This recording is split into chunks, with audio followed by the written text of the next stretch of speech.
ये उन दिनों की बात है जब मुतलिया सल्तनत का सूरज आसमान की बुलंदियों पर था। लेकिन शहंशाह हिंदोस्तां जलालुद्दीन मोहम्मद अकबर का मिजाज उस दिन सातवें आसमान पर नहीं, बल्कि गुस्से की गहरी खाइयों में था। उनके सिंहासन के आसपास का माहौल ऐसा था जैसे किसी ज्वालामुखी के फटने से ठीक पहले की शांति हो। उनकी भ्रिकुटी तनी हुई थी और उनकी आंखें अंगारों की तरह दहक रही थी। और उनके इस प्रचंड क्रोध का केंद्र थे उनके सबसे प्रिय, सबसे बुद्धिमान मंत्री राजा बीरबल। दरबार में मौजूद हर शख्स हैरान था। बीरबल, जो शहंशाह की परछाई माने जाते थे, जिनकी हाजिर जवाबी और सलाह के बिना शहंशाह का एक दिन नहीं गुजरता था, आज उन्हीं की वजह से शहंशाह का पारा चढ़ा हुआ था। आखिर ऐसी क्या तता हो गई थी बीरबल से? हुआ यूं था कि उस सुबह जब शहंशाह अकबर अपने शाही बाथ में टहलने के बाद दरबार में प्रवेश कर रहे थे, तो बीरबल किसी गहरी सोच में डूबे हुए उनके पीछे पीछे चल रहे थे। अचानक उनका पैर शहंशाह के लंबे शाही चोगे के कोने पर पड़ गया। शहंशाह का तदम लड़खड़ाया और वे गिरते गिरते बचे। ये एक छोटी सी अनजाने में हुई भूल थी। बीरबल ने तुरंत अपनी गलती के लिए हाथ जोड़कर माफी मांग ली। शहंशाह ने उस वक्त तो कुछ नहीं कहा, लेकिन दरबार में पहुंचते पहुंचते ये छोटी सी बात एक बड़ा मुद्दा बन चुकी थी। इस आग को हवा देने का काम किया बीरबल से जलने वाले दरबारियों ने, जिनका सरगना था मीर कासिम। मीर कासिम हमेशा बीरबल को नीचा दिखाने का मौका ढूंढता रहता था। उसने शहंशाह के कान भरने शुरू कर दिए। मीर कासिम ने बड़ी चापलूसी से अपनी आवाज में चिंता का भाव लाते हुए कहा, जहांपनाह, गुस्ताखी माफ हो, लेकिन आज जो हुआ वो सिर्फ एक भूल नहीं लगती। ये तो शहंशाह की शान में एक सीधी सीधी गुस्ताखी है। बीरबल का घमंड इतना बढ़ गया है कि अब उन्हें शहंशाह के पद की गरिमा का भी ख्याल नहीं रहा। एक और दरबारी ने हाँ में हाँ मिलाते हुए कहा, सही कहा मीर साहब, ये शहंशाह हिंदोस्तां का अपमान है। आज चोगे पर पैर रखा है, कल को तट पर नजर डालेंगे। इन जहरीले शब्दों ने अकबर के मन में सुलग रही चिंगारी को एक भयंकर आग में बदल दिया। उनका गुस्सा अब तर्क और विवेक की सारी सीमाएं लांघ चुका था। उन्होंने अपनी गरजती हुई आवाज में बीरबल को पुकारा। अकबर ने कहा, बीरबल, तुम्हारी ये हिम्मत कैसे हुई? तुमने सिर्फ हमारे चोगे पर पैर नहीं रखा, तुमने हमारी इज्जत और हमारे रुतबे पर पैर रखा है। इस गुस्ताखी के लिए तुम्हें ऐसी सजा मिलेगी जिसे आने वाली नस्लें भी याद रखेंगी। बीरबल शांत खड़े रहे। उन्होंने फिर से माफी मांगते हुए कहा, अन्नदाता, ये सिर्फ एक अनजाने में हुई भूल थी। मेरा इरादा आपको किसी भी तरह की ठेस पहुंचाने का नहीं था। लेकिन अकबर कुछ भी सुनने को तैयार नहीं थे। उन्होंने एक ऐसा फैसला सुनाया जिसे सुनकर पूरा दरबार सन्न रह गया।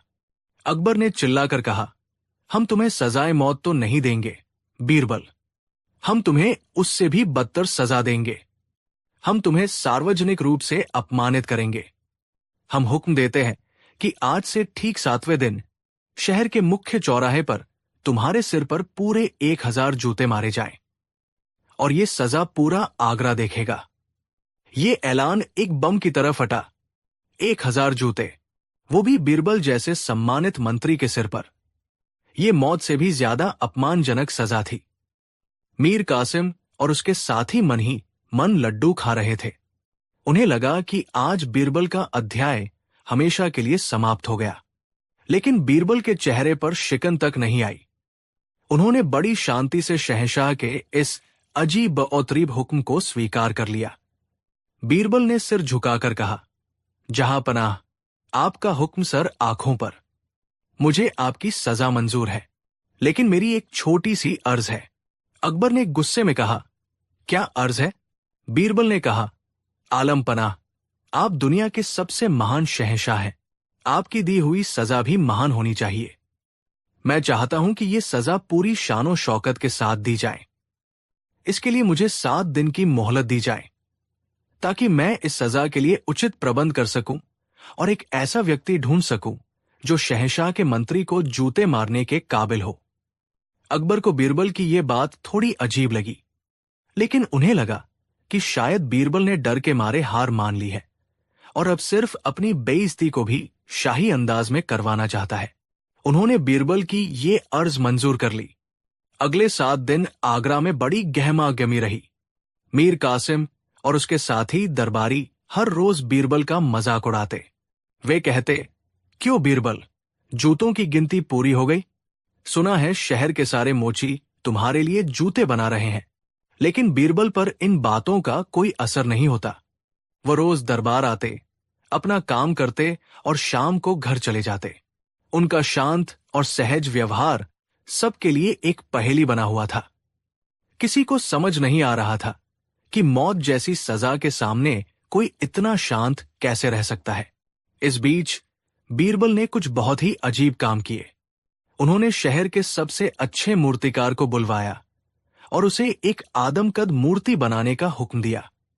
उन्होंने शाही खजाने से बड़ी रकम निकालकर शहर के सबसे बेहतरीन मोचियों को 1000 शाही जूते बनाने का आदेश दिया। ये जूते आम नहीं थे, बल्कि मखमल और जरी से बने थे, जिन पर कीमती पत्थर जड़े हुए थे। किसी को कुछ समझ नहीं आ रहा था कि आखिर बीरबल कर क्या रहे हैं। और फिर सजा का 7वां दिन आ ही गया। शहर के मुख्य चौराहे पर एक बहुत बड़ा मंच बनाया गया था। हजारों की संख्या में लोग इस अनोखी सजा को देखने के लिए इकट्ठा हुए थे। एक ऊंचे सिंहासन पर शहंशाह अकबर खुद विराजमान थे। उनके चेहरे पर अभी भी कठोरता के भाव थे। मीर कासिम और बाकी दरबारी भी अपनी अपनी जगहों पर बैठकर बीरबल की बेइज्जती का तमाशा देखने के लिए बेताब थे। तभी नगाड़ों और तुरहियों की आवाज के साथ बीरबल ने मंच पर प्रवेश किया।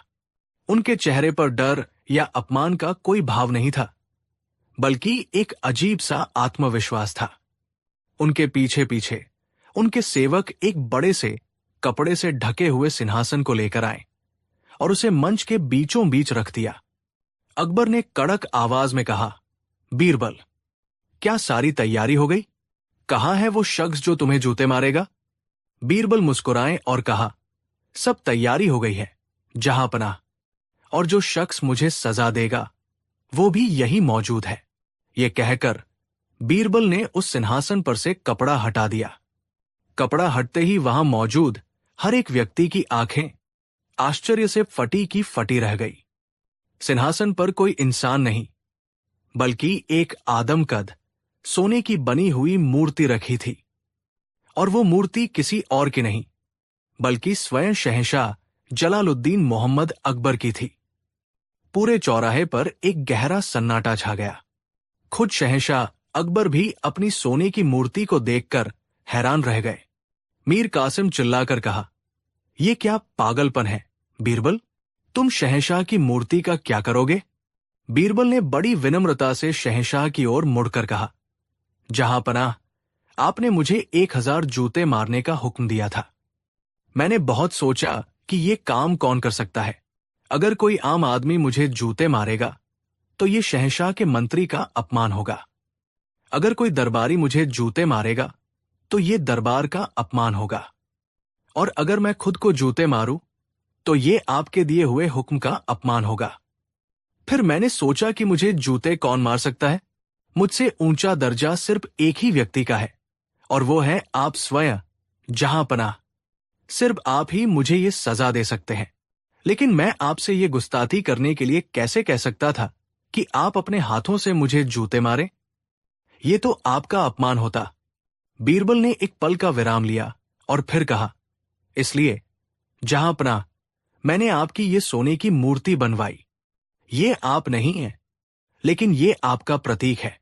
अब मैं इस मूर्ति के हाथों से अपने ऊपर जूते पड़वा सकता हूं। इस तरह आपका हुक्म भी पूरा हो जाएगा और आपकी शान में कोई गुस्ताखी भी नहीं होगी। बीरबल की यह बात सुनकर मीर कासिम और उसके साथी ठहाका लगाकर हंसने लगे। मीर कासिम ने कहा, वाह बीरबल, वाह, क्या तरकीब निकाली है। लेकिन यह बेजान मूर्ति तुम्हें जूते कैसे मारेगी? तुम तो साफ साफ सजा से बचने का नाटक कर रहे हो। बीरबल जरा भी विचलित नहीं हुए। उन्होंने मुस्कुराकर कहा, मीर कासिम साहब, आपने शायद मेरी बात ध्यान से नहीं सुनी। मैंने ये नहीं कहा कि ये मूर्ति मुझे जूते मारेगी। फिर वो शहंशाह की ओर मुड़े और कहा, आलम पनाह, आपका हुक्म था कि बीरबल को 1000 जूते मारे जाएं। आपके हुक्म में ये कहीं नहीं लिखा था कि जूते बीरबल के सिर पर मारे जाएं। आपके शब्द थे, बीरबल को जूते मारे जाएं। ये कहकर बीरबल ने अपने सेवकों को इशारा किया। वे सेवक 1000 जरी वाले कीमती जूतों से भरे संदूक लेकर आए। बीरबल ने उसमें से एक जूता उठाया और उसे शहंशाह की सोने की मूर्ति के पैरों में पहना दिया। और फिर बीरबल ने कुछ ऐसा किया जिसकी किसी ने कल्पना भी नहीं की थी। उन्होंने वो कीमती जूता उठाया और उसे मीर कासिम की मूर्ति के सिर पर दे मारा। ठक की आवाज के साथ जूता मीर कासिम की मूर्ति से टकराया। मीर कासिम, जो अभी तक हंस रहा था, उसका मुंह खुला का खुला रह गया। पूरा चौराहा एक बार फिर सन्न रह गया। बीरबल ने अगला जूता उठाया और दूसरे दरबारी की मूर्ति पर मारा, जिसने शहंशाह के कान भरे थे। ठक! बीरबल ने जोर से कहा, हुक्म था बीरबल को जूते मारे जाए। इस हुक्म का असली मतलब क्या है? इसका मतलब है कि जिस कारण से बीरबल को यह सजा मिली, उस कारण को जूते मारे जाएं। और वो कारण मैं नहीं हूं, जहांपना। वो कारण ये चापलूस और झूठे दरबारी हैं, जिन्होंने एक छोटी सी अनजाने में हुई भूल को आपका अपमान बताकर आपके मन में जहर घोला। असली सजा के हकदार ये लोग हैं, मैं नहीं। लेकिन मैं एक जीता जागता इंसान हूं और मैं किसी जीते जागते इंसान पर हाथ नहीं उठा सकता। इसलिए मैंने इन सभी दरबारियों की मोम की मूर्तियां बनवाई हैं। अब मैं एक एक करके इन 1000 जूतों को इन मूर्तियों पर मारूंगा। इस तरह आपका हुक्म भी पूरा हो जाएगा। असली गुनहगारों को उनकी सजा भी मिल जाएगी और किसी इंसान को कोई शारीरिक चोट भी नहीं पहुंचेगी। बोलिए जहांपनाह, क्या ये न्याय नहीं है? अब तक शहंशाह अकबर, जो गुस्से और हैरानी में डूबे थे, उनकी समझ में बीरबल की पूरी योजना आ चुकी थी।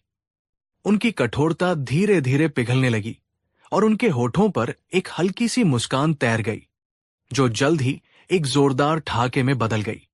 अकबर हंसते हंसते अपने सिंहासन से नीचे उतर आए। उन्होंने बीरबल को गले लगा लिया। अकबर ने कहा, मान गए बीरबल, मान गए। हम तो गुस्से में अंधे हो गए थे और एक भयानक अन्याय करने जा रहे थे, लेकिन तुमने अपनी बुद्धि और चतुराई से न सिर्फ खुद को बचाया, बल्कि हमें हमारी तलती का एहसास भी करा दिया। तुमने सच कहा, असली सजा के हकदार तुम नहीं, बल्कि ये चापलूस है। शहंशाह ने गुस्से में मीर कासिम और उसके साथियों की ओर देखा, जिनके चेहरे शर्म और डर से पीले पड़ चुके थे। उन्हें अपनी जान के लाले पड़ गए थे। अकबर ने हुक्म दिया कि इन सभी झूठे दरबारियों को कुछ महीनों के लिए पद से हटा दिया जाए। उस दिन के बाद बीरबल का सम्मान दरबार में 100 गुना और बढ़ गया। ये कहानी इस बात की मिसाल बन गई कि शब्द वही रहते हैं, बस उनके अर्थ निकालने वाले की बुद्धि पर निर्भर करते हैं। बीरबल ने साबित कर दिया कि सबसे बड़ी सजा शारीरिक चोट पहुंचाना नहीं, बल्कि किसी को सार्वजनिक रूप से उसकी तलती का आईना दिखा देना है। और उन्होंने ये भी साबित कर दिया कि बुद्धि की एक चाल ताकत की 1000 तलवारों पर भारी पड़ती है। कहानी 2। ये कहानी है शब्दों के जाल की। ये कहानी है उस क्षण की जब एक शहंशाह अपनी ही बनाई हुई दुनिया में कैद हो गया। और ये कहानी है उस बुद्धि की जिसने ये साबित कर दिया कि सबसे बड़ा जाल किसी दुश्मन का नहीं, बल्कि खुद के अहंकार का होता है। उन दिनों शहंशाह जलालुद्दीन मोहम्मद अकबर के मन में झूठ को लेकर एक गहरी नधरत बैठ गई थी। दरबार में रोज कोई न कोई ऐसा मामला आता जहां एक झूठ की वजह से न्याय का रास्ता धुंधला पड़ जाता। गवाह झूठ बोलते, फरियादी अपनी बात को बढ़ा चढ़ाकर बताते, और कभी कभी तो दरबारी भी शहंशाह की खुशामद में जमीन आसमान के झूठे चुलावे मिला देते। इस सब से तंग आकर एक दिन अकबर का सब्र जवाब दे गया उस दिन एक व्यापारी के मामले में उसके अपने ही मुनीम ने झूठी गवाही देकर उसे लगभग बर्बाद कर दिया था। सच्चाई सामने आने पर अकबर का खून खौल उठा। वो अपने सिंहासन से उठे। उनकी आवाज में एक ऐसी सत्ती थी जिसने पूरे दरबार में तामोशी का एक तूफान ला दिया। अकबर ने गरज कर कहा, बहुत हुआ। ये झूठ का खेल अब और नहीं चलेगा। झूठ एक दीमक की तरह है जो सल्तनत मुतलिया की न्याय की नींव को अंदर ही अंदर खोखला कर रहा है। आज हम इस दीमक को जड़ से खत्म करने का ऐलान करते हैं। अकबर ने अपनी तलवार म्यान से निकाली और उसे हवा में लहराते हुए इतिहास का वो सबसे कठोर फरमान जारी किया। उन्होंने कहा, आज से, इसी वक्त से, ये हमारा शाही हुक्म है कि इस दरबार में, हमारी हुदूद में, झूठ बोलने वाले को सल्तनत का सबसे बड़ा अपराधी माना जाएगा और इस जुर्म की सिर्फ एक ही सजा होगी, सजाए मौत। जो कोई भी झूठ बोलेगा, चाहे वो अमीर हो या तरीब, दरबारी हो या आम इंसान, उसे बिना किसी सुनवाई के सीधा फांसी पर लटका दिया जाएगा। शहंशाह का हुक्म पत्थर की लकीर है जो न कभी मिटेगी न कभी बदलेगी। ये ऐलान सुनते ही पूरे दरबार में सन्नाटा छा गया। ये एक भयानक फरमान था, मौत की सजा, वो भी सिर्फ झूठ बोलने पर।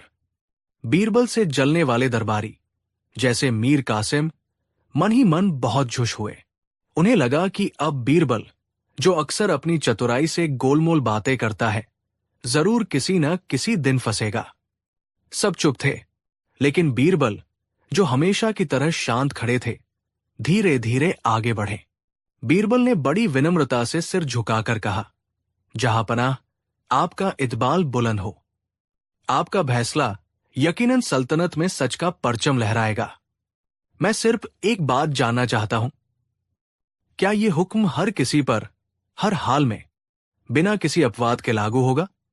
अकबर ने अपने अभिमान में चूर होकर कहा, हां बीरबल, हर किसी पर।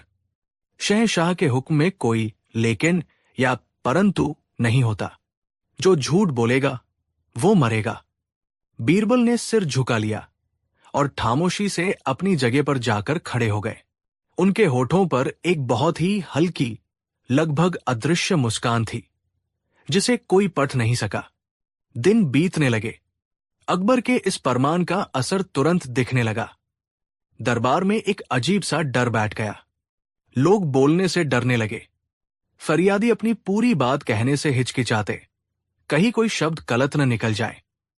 दरबारी, जो पहले शहंशाह की तारीफ में जमीन आसमान एक कर देते थे, अब सिर्फ सिर हिलाकर रह जाते। दरबार की रौनक, उसकी जान, उसकी बहस और मजाक सब खत्म हो गया। वो अब दरबार नहीं, बल्कि एक मुर्दाघर लगता था, जहां हर कोई अपनी जबान पर ताला लगाकर बैठा था। अकबर को भी ये बदलाव महसूस हो रहा था। उन्हें अपना ही दरबार अब बोझिल लगने लगा, लेकिन वो अपने अहंकार के कारण अपनी गलती मानने को तैयार नहीं थे। एक हफ्ते बाद बीरबल अचानक दरबार से गायब हो गए। वो 2 दिनों तक नहीं आए। मीर कासिम को एक और मौका मिल गया। उसने शहंशाह के कान भरते हुए कहा, देखिए जहांपनाह, बीरबल आपके इस महान हुक्म से डर गया है। वो जानता है कि उसकी जबान कभी न कभी फिसलेगी और वो मारा जाएगा। इसलिए वो दरबार से भाग गया है। अकबर का मन भी बीरबल की इस अकारण अनुपस्थिति से खट्टा हो गया। उन्हें लगा कि शायद मीर कासिम सही कह रहा है। तीसरे दिन जब अकबर दरबार में बैठे थे तो बीरबल बदहवास हालत में दौड़ते हुए आए। उनके कपड़ों पर धूल लगी थी, सांसें उखड़ी हुई थी और चेहरे पर भयानक डर था, जैसे वो किसी बड़ी मुसीबत से बचकर आए हों। अकबर ने गुस्से में कहा, कहाँ थे तुम बीरबल? बिना बताए दरबार से तैरहाजिर रहने की ये क्या गुस्ताखी है? बीरबल ने हाफते हुए हाथ जोड़कर कहा, मापी, जहांपनाह, मापी, मैं एक बहुत बड़ी और भयानक जबर लेकर आया हूं।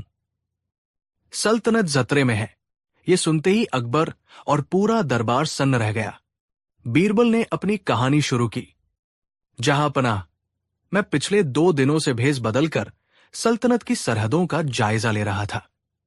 और मैंने अपनी आंखों से जो देखा, उसे सुनकर आपके कदमों के नीचे से जमीन खिसक जाएगी। हमारे पड़ोसी राज्य देवगढ़ के राजा संग्राम सिंह अपनी सेना के साथ हमारी सीमा पर डेरा डाले हुए हैं। उनके साथ 10 और छोटे छोटे राजा मिल गए हैं। वे सब मिलकर आगरा पर एक बड़ी और अचानक चढ़ाई करने की तैयारी कर रहे हैं। अकबर का चेहरा गुस्से से लाल हो गया। उन्होंने अपनी तलवार की मूठ पर हाथ रखते हुए कहा, उस संग्राम सिंह की ये मजाल, हमारी पीठ में छुरा घोंपने की तैयारी।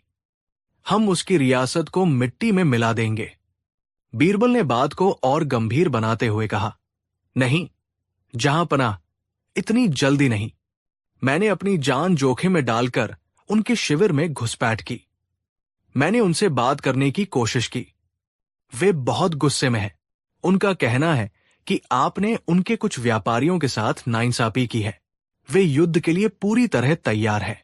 अकबर ने चिल्लाकर कहा, तो हम भी तैयार हैं। हमारी फौजें क्या चूड़ियां पहनकर बैठी है? ऐलान कर दो अभी और इसी वक्त देवगढ़ पर चढ़ाई का। हम उन्हें बता देंगे कि मुतलिया सल्तनत से टकराने का अंजाम क्या होता है। पूरे दरबार में युद्ध के नगाड़े बजने लगे। सेनापति को तुरंत सेना तैयार करने का हुक्म दे दिया गया। माहौल में एक अजीब सा उन्माद और खून की गंध घुल गई। अकबर का चेहरा गर्व और क्रोध से दमक रहा था। उन्होंने अपने जीवन के सबसे बड़े युद्धों में से एक का ऐलान कर दिया था। अकबर ने अपनी विजय की कल्पना करते हुए पूरे दरबार को संबोधित किया। सुन लो ऐ दरबारियों, हमारे प्रिय और वफादार मंत्री बीरबल ने अपनी जान पर खेलकर हमें इस भयानक साजिश की सबर दी है। उनकी इस वफादारी के लिए हम उनके आभारी हैं। और अब हम शहंशाह हिंदोस्तां बीरबल की दी हुई इस सच्ची जबर की बुनियाद पर देवगढ़ के खिलाफ जंग का ऐलान करते हैं। हमारी फौजें कल सुबह ही कूच करेंगी। अकबर अपनी बात पूरी करके गर्व से सिंहासन पर बैठे ही थे कि तभी बीरबल, जो अब तक शांत खड़े थे, एक कदम आगे आए। उनके चेहरे से डर का नछाब उतर चुका था और अब वहां वही पुरानी, शांत और गहरी मुस्कान थी। बीरबल ने बड़ी विनम्रता से सिर झुकाया और एक ऐसा वाक्य कहा जिसने पूरे दरबार में जैसे परमाणु बम फोड़ दिया हो। बीरबल ने कहा, गुस्ताखी माफ हो जहांपनाह, पर मैंने आपसे जो कुछ भी कहा वो सब झूठ था। एक पल, सिर्फ एक पल के लिए समय जैसे रुक गया। फिर पूरे दरबार में एक भूचाल आ गया। हर कोई अविश्वसनीयता से बीरबल को घूर रहा था। मीर कासिम की आंखों में खुशी के आंसू आ गए। आज उसका सबसे बड़ा दुश्मन अपने ही जाल में फंसकर मारा जाएगा। लेकिन सबसे ज्यादा स्तब्ध थे शहंशाह अकबर। उनका चेहरा पहले सफेद पड़ा, फिर शर्म से लाल हुआ और फिर भयानक क्रोध से काला पड़ गया। उन्हें लगा जैसे किसी ने उन्हें भरे दरबार में 100 जूते मारे हों। उनकी अपनी ही इज्जत, उनका अपना ही फैसला, उनके अपने ही मंत्री ने मिट्टी में मिला दिया था। अकबर की कांपती हुई आवाज, जो अब एक दहाड़ बन चुकी थी, पूरे दरबार में गूंजी। झूठ! बीरबल, तुमने हमसे, अपने शहंशाह से इतना बड़ा झूठ बोला? तुमने हमारी सल्तनत के साथ इतना बड़ा मजाक किया? अकबर अपने सिंहासन से उतरे और एक तूफान की तरह बीरबल के सामने आकर खड़े हो गए। उन्होंने अपनी कांपती हुई उंगली बीरबल की ओर उठाई। सिपाहियों, ले जाओ इस गद्दार को। हमारे ही शाही हुक्म के मुताबिक दरबार में झूठ बोलने की सजा सिर्फ और सिर्फ मौत है। इसे हमारी आंखों के सामने से ले जाओ और कल सुबह इसे शहर के मुख्य चौराहे पर फांसी पर लटका दो। सिपाहियों ने बीरबल को पकड़ लिया। बीरबल ने जरा भी विरोध नहीं किया। उनके चेहरे पर अभी भी वही शांत मुस्कान थी। जब सिपाही उन्हें ले जाने लगे तो बीरबल ने रुककर कहा, मैं आपकी सजा को पूरे दिल से कबूल करता हूं जहांपनाह। एक गुलाम का फर्ज है अपने मालिक का हुक्म मानना, लेकिन फांसी के तख्ते पर चढ़ने से पहले मेरी एक आखिरी इच्छा है। मैं बस ये जानना चाहता हूं कि मुझे किस जुर्म के लिए यह सजा दी जा रही है।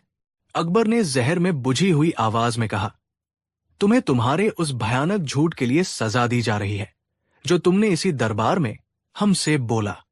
बीरबल ने सिर झुकाया और फिर इतिहास का वो सबसे अचूक और सबसे खतरनाक सवाल पूछा। बीरबल ने बड़ी शांति से कहा, मैं समझा जहांपना, आप मुझे मेरे झूठ के लिए फांसी दे रहे हैं, तो फिर आप अपने लिए क्या सजा तय करेंगे? अकबर चौंके। हमने क्या किया?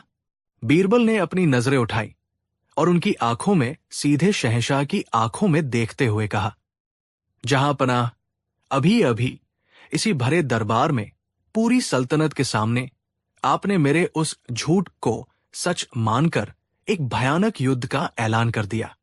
अगर मेरा कहा हुआ हर शब्द झूठ था, तो आपका जंग का ऐलान भी तो उसी झूठ पर आधारित था। अगर मैं एक झूठा हूं, तो क्या आपने उस झूठ को सच बताकर पूरे दरबार को गुमराह नहीं किया? अगर मेरा जुर्म झूठ बोलना है, तो आपका जुर्म तो उस झूठ को सच बनाकर फैलाना है। अगर मेरे एक झूठ की सजा मौत है, तो आपके झूठ की सजा क्या होनी चाहिए? और अगर आप मुझे फांसी पर चढ़ा देते हैं, तो क्या आप खुद अपने ही हुक्म से बच जाएंगे? एक ऐसा सन्नाटा छा गया जिसकी कोई आवाज नहीं थी, लेकिन वो हजारों तोपों से ज्यादा भारी था। अकबर जहां खड़े थे वही पत्थर के बन गए। उनकी उंगली हवा में ही कांपती रह गई। वो समझ गए वो बुरी तरह से फंस चुके थे, अपनी ही बात में, अपने ही हुक्म में, अपने ही अहंकार में। अगर वो बीरबल को झूठ बोलने के लिए फांसी देते हैं, तो उन्हें खुद को भी उसी झूठ को सच मानकर फैलाने के लिए सजा देनी पड़ेगी, जो नामुमकिन है। और अगर वो बीरबल को छोड़ देते हैं, तो उनका वो कठोर पत्थर की लकीर वाला फरमान एक मजाक बनकर रह जाएगा। उनकी अपनी ही बात की कोई इज्जत नहीं रह जाएगी। उनके सामने दो रास्ते थे और दोनों ही रास्ते उनकी हार की ओर जाते थे। कई पलों तक खामोशी छाई रही। फिर अकबर के चेहरे का तनाव धीरे धीरे कम होने लगा। उनके होठों पर एक हल्की सी मुस्कान उभरी, जो धीरे धीरे एक जोरदार, बेबस लेकिन तारीफ भरे ठहाके में बदल गई। अकबर ने दरबार को बर्खास्त करने का इशारा किया और बीरबल को अपने साथ निजी कक्ष में ले गए। अकबर ने थककर बैठते हुए कहा, मान गए बीरबल, आज तुमने हमें हमारी ही तलवार से घायल कर दिया, लेकिन हमें बताओ, तुमने इतना बड़ा जोखिम क्यों उठाया? बीरबल ने हाथ जोड़कर कहा, जहांपना, मैंने आपको नहीं बल्कि आपके उस कठोर हुक्म को फंसाया है, जो न्याय के स्वभाव के खिलाफ था। न्याय कभी पत्थर की लकीर नहीं हो सकता। उसे तो पानी की तरह लचीला होना चाहिए, जो हर परिस्थिति के हिसाब से अपना रास्ता बना सके। आपके हुक्म ने सच बोलने वालों को भी खामोश कर दिया था। कभी कभी सल्तनत की भलाई के लिए एक ऐसा झूठ बोलना पड़ता है जो हजारों सच पर भारी हो। मैंने ये जोखिम सिर्फ आपको ये एहसास दिलाने के लिए उठाया कि एक शासक को सिर्फ कानून से नहीं, बल्कि विवेक से भी काम लेना चाहिए। अकबर की आंखों में अपने प्रिय मित्र के लिए सम्मान और स्नेह भर आया। उन्होंने उस दिन अपना वो काला भरमान वापस ले लिया। ये कहानी इस बात की सबसे बड़ी मिसाल बन गई कि शब्द दोधारी तलवार होते हैं, और जो कोई भी उन्हें बिना सोचे समझे इस्तेमाल करता है, वो अक्सर खुद ही उनसे घायल हो जाता है। बीरबल ने साबित कर दिया कि असली बादशाहत अपनी बात पर अड़े रहने में नहीं, बल्कि अपनी तलती को मानकर उसे सुधारने की हिम्मत रखने में है। कहानी 3। कहानी शुरू होती है आगरा से कुछ कोस दूर एक छोटे से गांव से। उस गांव में गंगाराम नाम का एक बेहद भोला भाला और मेहनती किसान रहता था। गंगाराम की दुनिया छोटी थी। उसका छोटा सा खेत, 2 बैल, उसकी पत्नी रमा और एक नन्ही सी बेटी। वो दिन रात मेहनत करता, पसीना बहाता, लेकिन कुदरत की बेरुखी और तकदीर की मार के आगे उसकी मेहनत हमेशा कम पड़ जाती। उस साल बारिश ने ऐसा धोखा दिया था कि जमीन पत्थर जैसी सख्त हो गई थी। पुराने टूटे फूटे हल और कुदाल से उस जमीन को जोतना नामुमकिन था। बुआई का मौसम सिर पर था, और अगर इस बार खेत न जुते तो पूरे साल उसके परिवार के लिए खाने का एक दाना भी नहीं उगता। गंगाराम की सारी उम्मीदें अब नए औजारों पर टिकी थी। गांव में कोई लुहार नहीं था। सबसे करीबी और सबसे मशहूर लुहार था पास के कस्बे का भैरों सिंह। भैरों सिंह अपने काम में माहिर तो था, लेकिन उसका दिल पत्थर का था। वो जितना बड़ा कारीगर था, उससे कहीं ज्यादा बड़ा लालची और घमंडी था। उसकी भट्टी में सिर्फ लोहा ही नहीं, बल्कि गरीबों की मजबूरियां भी तपती थी। वो जानता था कि आसपास के 10 गांवों में उसके सिवा कोई दूसरा लुहार नहीं है, और वो अपनी इसी मोनोपोली का पूरा फायदा उठाता था। एक सुबह गंगाराम अपनी सारी बची खुची जमा पूंजी, कुछ चांदी के सिक्के, अपनी धोती के कोने में बांधकर भैरव सिंह की दुकान पर पहुंचा। दुकान के बाहर से ही हथौड़ों की ठक ठक की आवाज आ रही थी और दहकते कोयले की गर्मी महसूस हो रही थी। भैरव सिंह, एक भीमकाय शरीर का मालिक, पसीने में तरबतर एक लाल गर्म लोहे को पीट रहा था। उसने गंगाराम को देखा, लेकिन ऐसे जैसे कोई मक्खी मच्छर हो। गंगाराम ने हाथ जोड़कर बड़ी विनम्रता से कहा, राम राम भैरव भाई, मैं गंगाराम हूं, पास के गांव से। भैरव सिंह ने बिना काम रोके अपनी भारी भरकम आवाज में कहा, क्या चाहिए? जो भी चाहिए, उसके दाम पहले लगेंगे। गंगाराम ने अपनी धोती का कोना खोलते हुए कहा, भैरव भाई, मुझे खेती के लिए कुछ नए औजार बनवाने थे। एक हल का फाल, 2 दरांती और एक कुदाल। बारिश होने से पहले खेत तैयार करने हैं। भैरव सिंह ने तिरछी नजर से उन चंद सिक्कों को देखा और जोर से हंसा। उसकी हंसी में अपमान और घमंड साफ झलक रहा था। उसने कहा, हाँ हाँ हाँ, इतने से सिक्कों में तो मेरे हथौड़े की एक चोट भी ना आए। चल भाग यहां से, जब पैसे हो तब आना। गंगाराम की आंखों में आंसू आ गए। वो भैरव सिंह के पैरों में गिर पड़ा। उसने गिड़गिड़ाते हुए कहा, नहीं भैरव भाई, ऐसा मत कहो। मेरे पास जो कुछ था मैं सब ले आया। अगर इस बार खेत नहीं जुते तो मेरा परिवार भूखा मर जाएगा। मुझ पर रहम करो। मैं तुम्हारी जिंदगी भर गुलामी करूंगा। बस मेरे औजार बना दो। भैरव सिंह ने गंगाराम को रोते हुए देखा। उसके शैतानी दिमाग में एक क्रूर विचार कौंधा। उसने सोचा, ये किसान तो पूरी तरह से फंस चुका है। ये मेरी हर शर्त मान लेगा। क्यों न इसके साथ एक ऐसा खेल खेला जाए जिसमें मजा भी आए और इसकी बची खुची इज्जत और जमीन भी मेरी हो जाए। भैरव सिंह ने अपना हथौड़ा नीचे रखा और बड़ी चालाकी से मुस्कुराते हुए कहा, अच्छा, तू कहता है तो मैं तेरी मदद करूंगा। तू बड़ा मेहनती आदमी लगता है। चल, मैं तेरे औजार मुफ्त में बना दूंगा। मुझे तुझसे एक पैसा भी नहीं चाहिए। गंगाराम को अपने कानों पर यकीन नहीं हुआ। भैरव सिंह जैसा लालची आदमी और मुफ्त में काम। उसने हैरानी से कहा, सच में भैरव भाई, आपका बहुत बहुत एहसान होगा।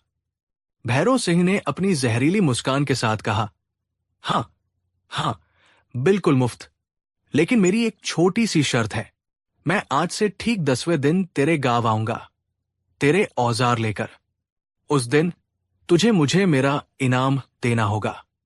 शर्त यह है कि तू मेरे स्वागत के लिए न तो पैदल आएगा और न ही किसी सवारी पर बैठकर, तो न तो घर के अंदर होगा और न ही घर के बाहर, और तू अपने साथ मेरे लिए एक ऐसा तोहफा लाएगा जो न तो गीला हो और न ही सूखा।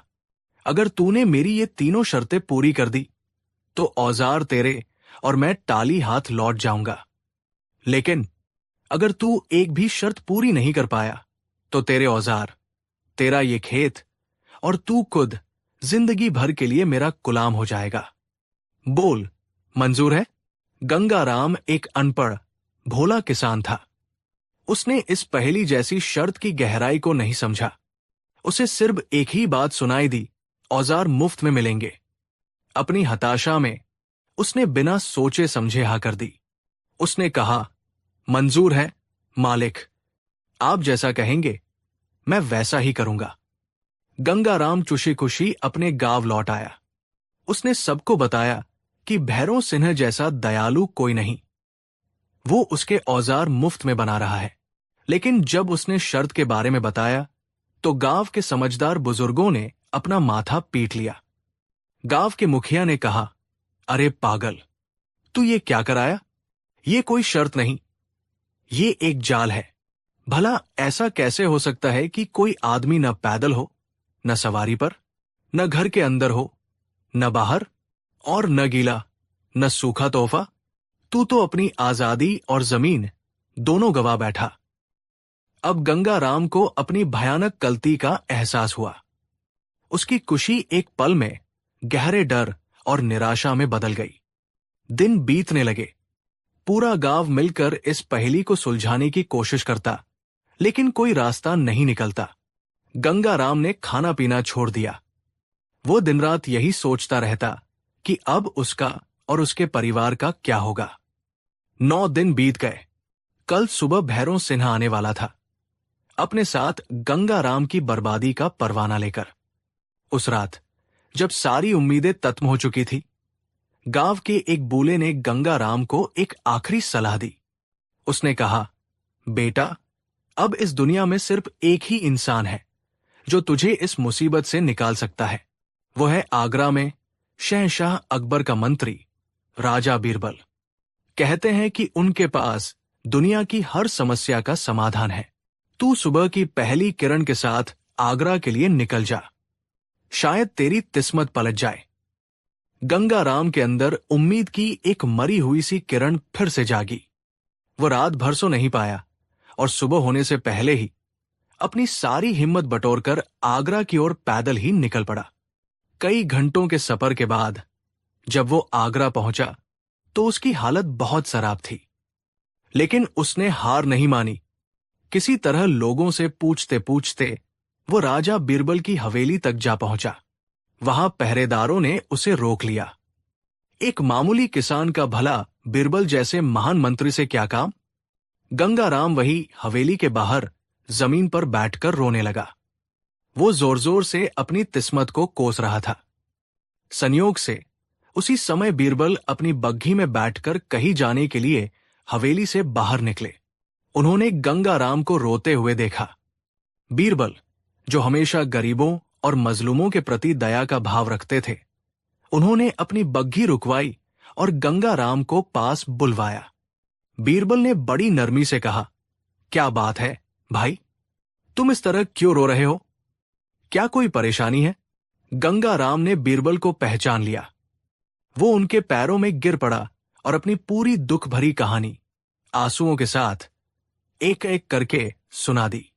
उसने भैरव सिंह की उस शैतानी शर्त के बारे में भी बताया।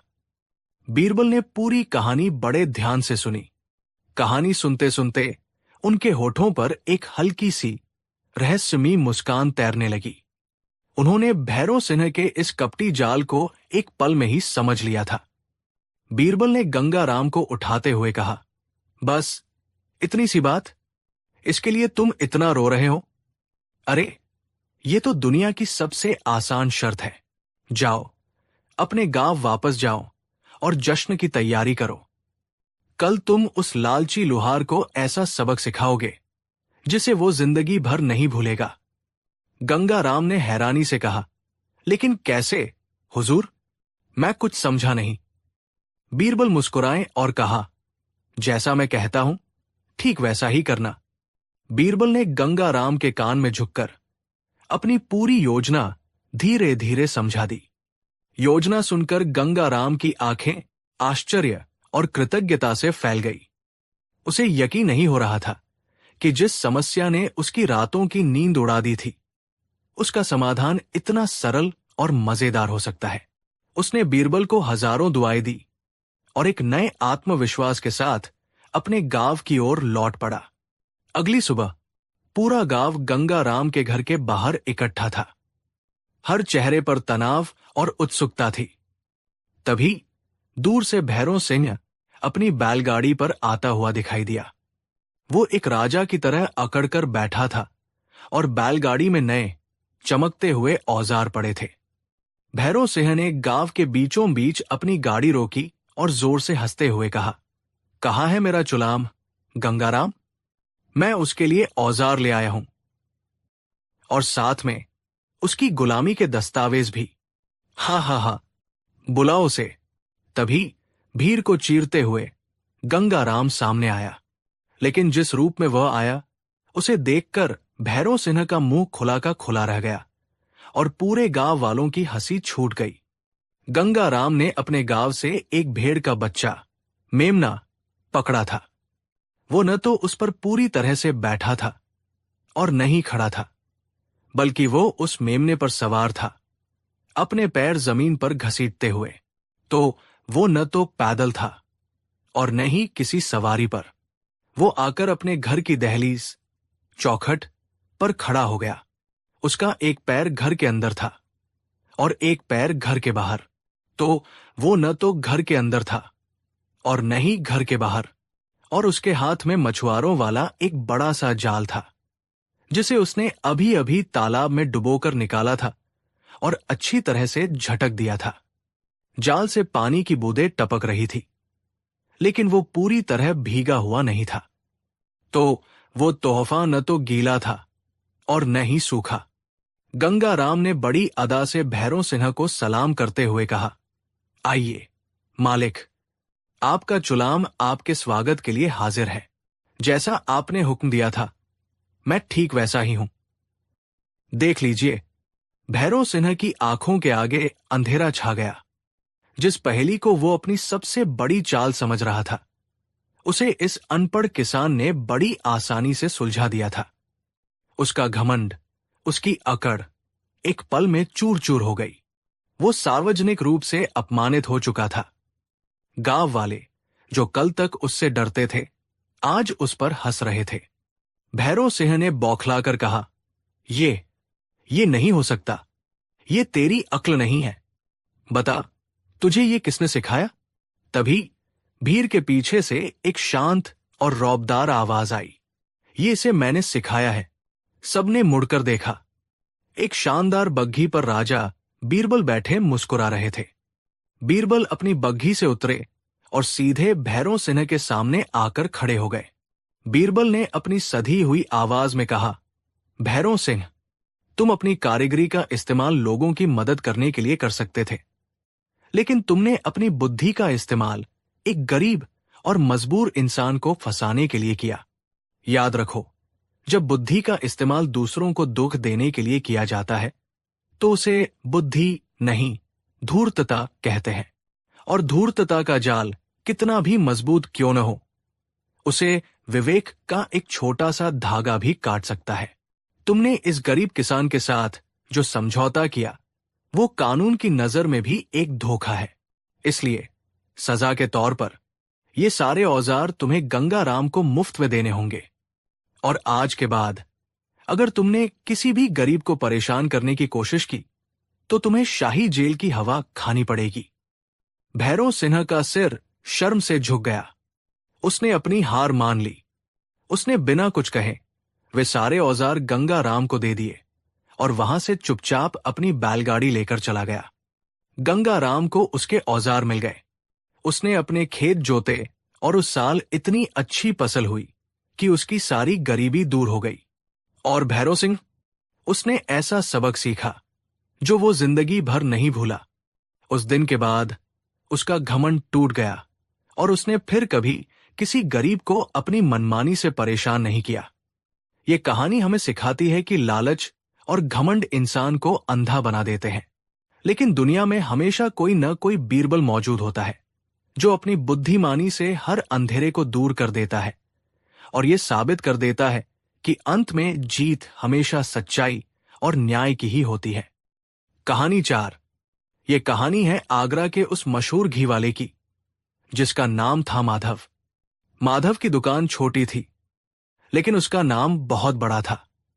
पूरे आगरा में उससे ज्यादा शुद्ध और खुशबूदार घी कोई नहीं बनाता था।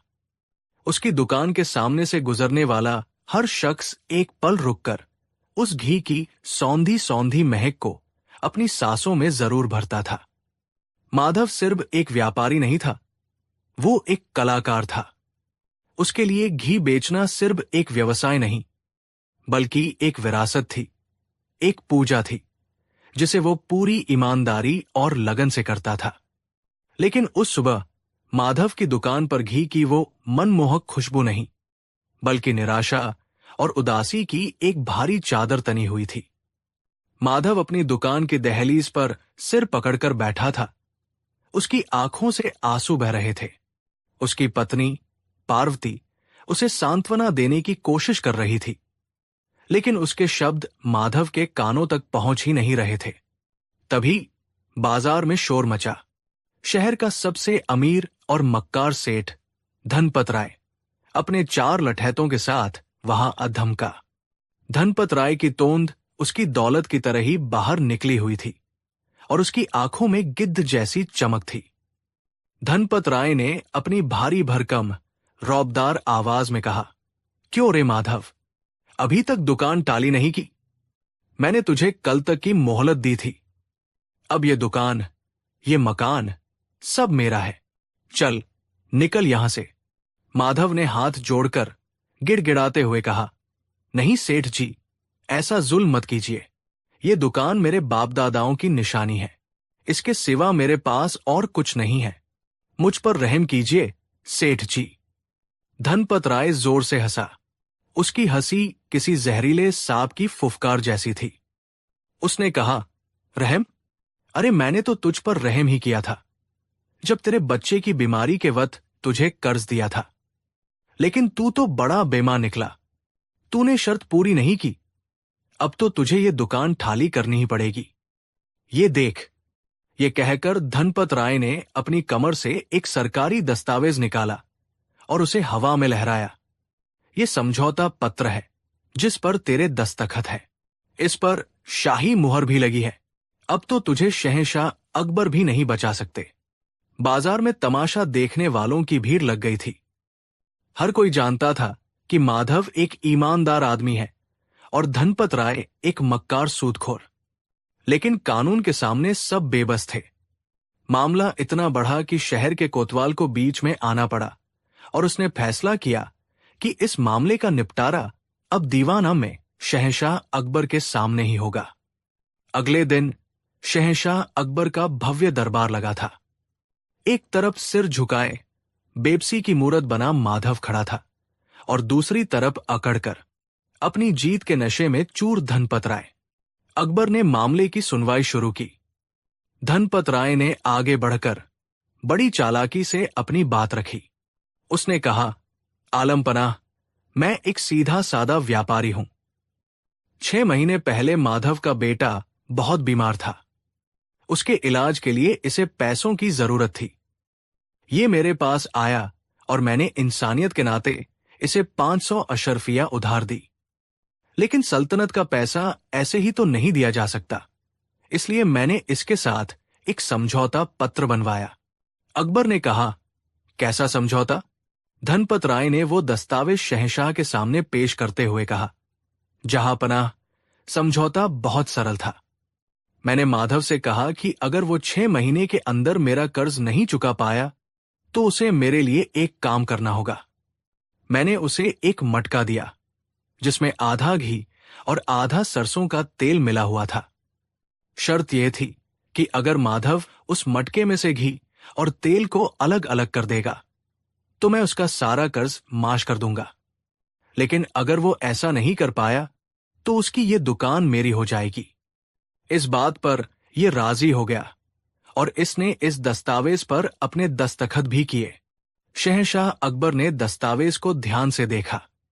उस पर माधव के दस्तखत थे और शाही मुहर भी लगी थी, जिसका मतलब था कि दस्तावेज कानूनी तौर पर पूरी तरह से वैध था। अकबर ने माधव की ओर मुड़कर पूछा, माधव, क्या यह सच है? माधव ने रोते हुए सारी कहानी बताई। उसने कहा, हाँ जहांपनाह, मैंने दस्तखत किए थे, लेकिन मैं पढ़ा लिखा नहीं हूं। सेठ जी ने मुझे बताया था कि इसमें सिर्फ कर्ज की बात लिखी है। मुझे नहीं पता था कि इसमें ऐसी असंभव शर्त भी लिखी है।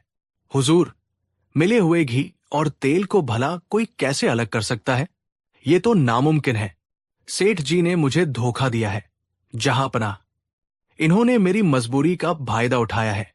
दरबार में बैठे सभी मंत्री और दरबारी जानते थे कि माधव सच कह रहा है और धनपत राय ने धोखा किया है।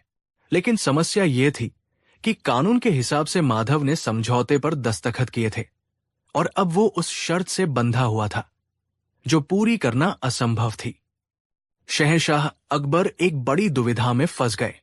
एक तरफ उन्हें एक गरीब और ईमानदार आदमी की बेबसी दिख रही थी और दूसरी तरफ सल्तनत का कानून था जिसे वे तोड़ नहीं सकते थे। अगर वे आज इस कानूनी दस्तावेज को खारिज कर देते तो भविष्य में कोई भी समझौतों का सम्मान नहीं करता और सल्तनत की न्याय व्यवस्था पर सवाल उठ जाता। शहंशाह गहरी सोच में डूबे थे। तभी उनकी नजर एक कोने में शांत खड़े राजा बीरबल पर पड़ी। बीरबल के चेहरे पर हमेशा की तरह एक शांत मुस्कान थी, जैसे उनके पास हर समस्या का समाधान पहले से ही मौजूद हो। अकबर ने एक गहरी सांस ली और कहा, यह मामला बहुत पेचीदा है। इसका फैसला हम बीरबल पर छोड़ते हैं। सारी निगाहें अब बीरबल की ओर घूम गई। धनपत राय मन ही मन मुस्कुराया। उसने सोचा, ये बीरबल भी क्या कर लेगा? घी और तेल को तो कोई जादूगर भी अलग नहीं कर सकता। बीरबल आगे बढ़े और उन्होंने उस दस्तावेज को ध्यान से पढ़ा। फिर वे माधव और धनपत राय के पास गए और उनसे कुछ सवाल पूछे।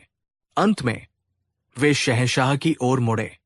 बीरबल ने कहा, जहांपनाह, सेठ धनपत राय ने कानून का सहारा लेकर एक बहुत ही चालाक जाल बुना है और माधव अपनी नादानी में इसमें फंस गया है। लेकिन हर जाल का कोई न कोई तोड़ जरूर होता है। धनपत राय ने अकड़कर कहा, कोई तोड़ नहीं है। शर्त साफ है, घी और तेल को अलग करो या दुकान टाली करो। बीरबल मुस्कुराए और कहा, ठीक है सेठ जी, हम आपकी शर्त पूरी करेंगे। ये सुनते ही पूरे दरबार में सन्नाटा छा गया। खुद शहंशाह अकबर भी हैरान रह गए। बीरबल ने कहा, जहांपनाह, मुझे सेठ जी से वो घी और तेल वाला मटका चाहिए। साथ ही मुझे एक बड़ा सा टब चाहिए जो बर्फीले ठंडे पानी से लबालब भरा हो और मुझे इस काम को करने के लिए कल सुबह तक का समय चाहिए। अकबर ने बीरबल की अजीब सी मांगों को स्वीकार कर लिया। धनपत राय को हुक्म दिया गया कि वो कल सुबह दरबार में वो मटका लेकर हाजिर हो। उसे पूरा यकीन था कि बीरबल ये काम कभी नहीं कर पाएगा और जीत उसी की होगी। अगली सुबह दरबार महल के आंगन में लगाया गया। बीचों बीच पानी से भरा एक बड़ा सा टब रखा हुआ था। सभी दरबारी, शहंशाह अकबर, माधव और धनपत राय वहां मौजूद थे। सबकी नजरें बीरबल पर टिकी थी। धनपत राय ने घमंड के साथ घी और तेल से भरा मटका बीरबल के सामने रख दिया। बीरबल ने मटके को हाथ में लिया और मुस्कुराते हुए कहा, सेठ जी, इस दुनिया में हर चीज का अपना एक स्वभाव होता है, अपनी एक प्रकृति होती है। आग का स्वभाव जलाना है तो पानी का स्वभाव शीतलता देना। ठीक उसी तरह घी और तेल भले ही देखने में एक जैसे लगे, लेकिन उनका स्वभाव बिल्कुल अलग अलग है। ये कहकर बीरबल ने वो मटका उठाया और उसे धीरे धीरे उस ठंडे पानी से भरे टब में डाल दिया। पूरा मटका पानी में डूब गया। बीरबल ने कहा, अब हमें थोड़ा इंतजार करना होगा। समय धीरे धीरे बीतने लगा। सूरज की किरणें तेज होने लगी, लेकिन उस टब का पानी अभी भी बर्फीला था। धनपत राय बेचैन होने लगा। उसे लगा कि बीरबल सिर्फ समय बर्बाद कर रहा है। वो मन ही मन हंस रहा था।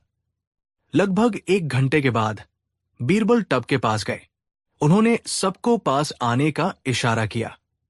लोगों ने जब टब के अंदर झांका तो उनकी आंखें आश्चर्य से फैल गई। एक चमत्कार हो चुका था। ठंडे पानी के संपर्क में आने की वजह से घी अपने स्वभाव के अनुसार पूरी तरह से जम चुका था और ठोस बनकर पानी की सतह पर तैर रहा था, जबकि तेल अपने स्वभाव के अनुसार अभी भी तरल था और पानी के नीचे बैठा हुआ था। बीरबल ने एक करछुल ली और बड़ी आसानी से सतह पर तैर रहे सारे जमे हुए घी को निकालकर एक अलग बर्तन में रख दिया। फिर उन्होंने टब को थोड़ा तिरछा किया, जिससे सारा पानी और तेल बह गया और टब में सिर्फ तेल ही बचा रह गया। कुछ ही मिनटों में घी और तेल दो अलग अलग बर्तनों में पड़े थे, एकदम शुद्ध, एक दूसरे से पूरी तरह अलग। पूरा दरबार वाह वाह के शोर से गूंज उठा।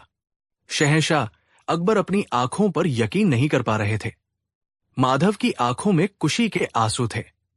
सिर्फ एक ही शख्स था जिसके चेहरे का रंग उड़ गया था, वो था सेठ धनपत राय। उसका मुंह खुला का खुला रह गया था और वो किसी पत्थर की मूर्ति की तरह जड़ हो गया था। बीरबल ने वो दोनों बर्तन उठाकर धनपत राय के सामने रख दिए और मुस्कुराते हुए कहा, लीजिए सेठ जी, आपकी शर्त पूरी हो गई। ये रहा आपका घी और ये रहा आपका तेल। दोनों अपने अपने स्वभाव के कारण अलग हो गए। फिर बीरबल शहंशाह अकबर की ओर मुड़े और कहा, जहां पनाह, जैसे घी और तेल का स्वभाव अलग अलग होता है, वैसे ही ईमानदारी और बेईमानी का स्वभाव भी अलग होता है। बेईमानी और धोखा कुछ समय के लिए ईमानदारी के साथ घुल मिल सकते हैं, जैसे तेल और घी घुल गए थे, लेकिन जब उन पर न्याय का शीतल जल पड़ता है तो दूध का दूध और पानी का पानी हो ही जाता है। बेईमानी अपनी जगह रह जाती है और ईमानदारी का शुद्ध घी ऊपर तैरकर अपनी पहचान बना लेता है। शहंशाह अकबर अपनी जगह से उठे और उन्होंने बीरबल को गले लगा लिया। उन्होंने कहा, मान गए बीरबल, आज तुमने सिर्फ घी और तेल को ही अलग नहीं किया, बल्कि तुमने न्याय और अन्याय को भी अलग करके दिखा दिया है। तुमने साबित कर दिया है कि दुनिया में कोई भी समस्या ऐसी नहीं है जिसका समाधान बुद्धि से न निकाला जा सके। शहंशाह ने तुरंत फैसला सुनाया। धनपत राय का समझौता पत्र फाड़कर फेंक दिया गया। माधव को उसकी दुकान और मकान वापस मिल गए और धोखेबाजी करने के जुर्म में धनपत राय पर एक भारी जुर्माना लगाया गया और जुर्माने की वो सारी रकम माधव को उसके नुकसान की भरपाई के रूप में दे दी गई। उस दिन के बाद माधव का व्यवसाय और भी चमक उठा, क्योंकि अब उसकी दुकान सिर्फ शुद्ध घी के लिए नहीं, बल्कि बीरबल के अद्भुत न्याय की कहानी के लिए भी मशहूर हो गई थी। ये कहानी आज भी हमें सिखाती है कि कोई भी समस्या असंभव नहीं होती और सच्चाई और ईमानदारी का रास्ता भले ही मुश्किल हो, लेकिन अंत में जीत हमेशा उन्हीं की होती है। कहानी 5। ये उन दिनों की बात है जब शहंशाह अकबर का दरबार अपनी पूरी शानो शौकत के साथ लगा हुआ था। फारस के राजदूत और दूर दराज के राजाओं के संदेशवाहक सभी शहंशाहेन दोस्ता की न्यायप्रियता के कायल थे। लेकिन उस दिन दरबार का माहौल कुछ अलग था। शहंशाह अकबर अपने सिंहासन पर विराजमान थे, मगर उनके चेहरे पर एक गहरी सोच और एक अजीब सी बेचैनी थी, जैसे उनके मन में कोई तूफान चल रहा हो। उनके सामने 2 लोग खड़े थे। एक तरफ शहर का जाना माना अमीर व्यापारी सेठ हीरालाल और दूसरी तरफ एक बेहद गरीब फटेहाल लकड़हारा जिसका नाम रामू था। मामला बड़ा सीधा सा था। सेठ हीरालाल ने रामू पर अपनी दुकान से अनाज की एक बोरी चुराने का इल्जाम लगाया था। सेठ हीरालाल अपनी भारी भरकम आवाज में, जिसमें दौलत का नशा साफ झलक रहा था, कहा, जहां पनाह, ये आदमी चोर है। मैंने इसे खुद अपनी आंखों से अपनी दुकान के पीछे से अनाज की बोरी उठाकर भागते हुए देखा है। मेरे चौकीदारों ने इसे पकड़ा है। इसे सख्त से सख्त सजा दी जाए ताकि सल्तनत में कोई गरीब किसी अमीर की संपत्ति पर नजर डालने की हिम्मत न कर सके। सभी की नजरें कांपते हुए रामू पर टिक गई। उसके कपड़े फटे हुए थे और चेहरा भूख और डर से पीला पड़ चुका था। उसने हाथ जोड़कर अपनी भर्राई हुई आवाज में कहा, अन्नदाता, मैं चोर नहीं हूं। मैं तो सेठ जी की दुकान के पास से गुजर रहा था। इनके चौकीदारों ने मुझे तलती से पकड़ लिया। हुजूर, मेरे छोटे छोटे बच्चे घर पर भूखे हैं, लेकिन मैं किसी की चोरी करके उनका पेट भरने का गुनाह कभी नहीं कर सकता। मैं बेकसूर हूं। दरबार में कानाफूसी शुरू हो गई। ज्यादातर दरबारियों को सेठ हीरालाल की बात पर ही यकीन था। भला इतना बड़ा सेठ एक बोरी अनाज के लिए झूठ क्यों बोलेगा? मामला साफ लग रहा था। लेकिन शहंशाह अकबर चुप थे। वे कुछ और ही सोच रहे थे। वे सोच रहे थे कि न्याय सिर्फ सजा देना या किसी को छोड़ देना नहीं है। न्याय एक विश्वास है, एक भरोसा है जो सल्तनत की नींव होता है। उन्होंने अपनी नजरें उठाकर अपने सबसे बुद्धिमान मंत्री बीरबल की ओर देखा, जो शांत खड़े पूरी घटना को देख रहे थे। अचानक शहंशाह अकबर अपनी जगह से खड़े हुए। उनकी आवाज में एक ऐसी गंभीरता थी कि पूरा दरबार सन्न रह गया। उन्होंने कहा, यह मामला यही रुकता है। सब हैरान थे। अकबर ने अपने खजांची को इशारा किया। खजांची तुरंत अंदर गया और बाहर आया। उसके एक हाथ में मखमल की एक थैली थी, जिसमें सोने की खनक साफ सुनाई दे रही थी।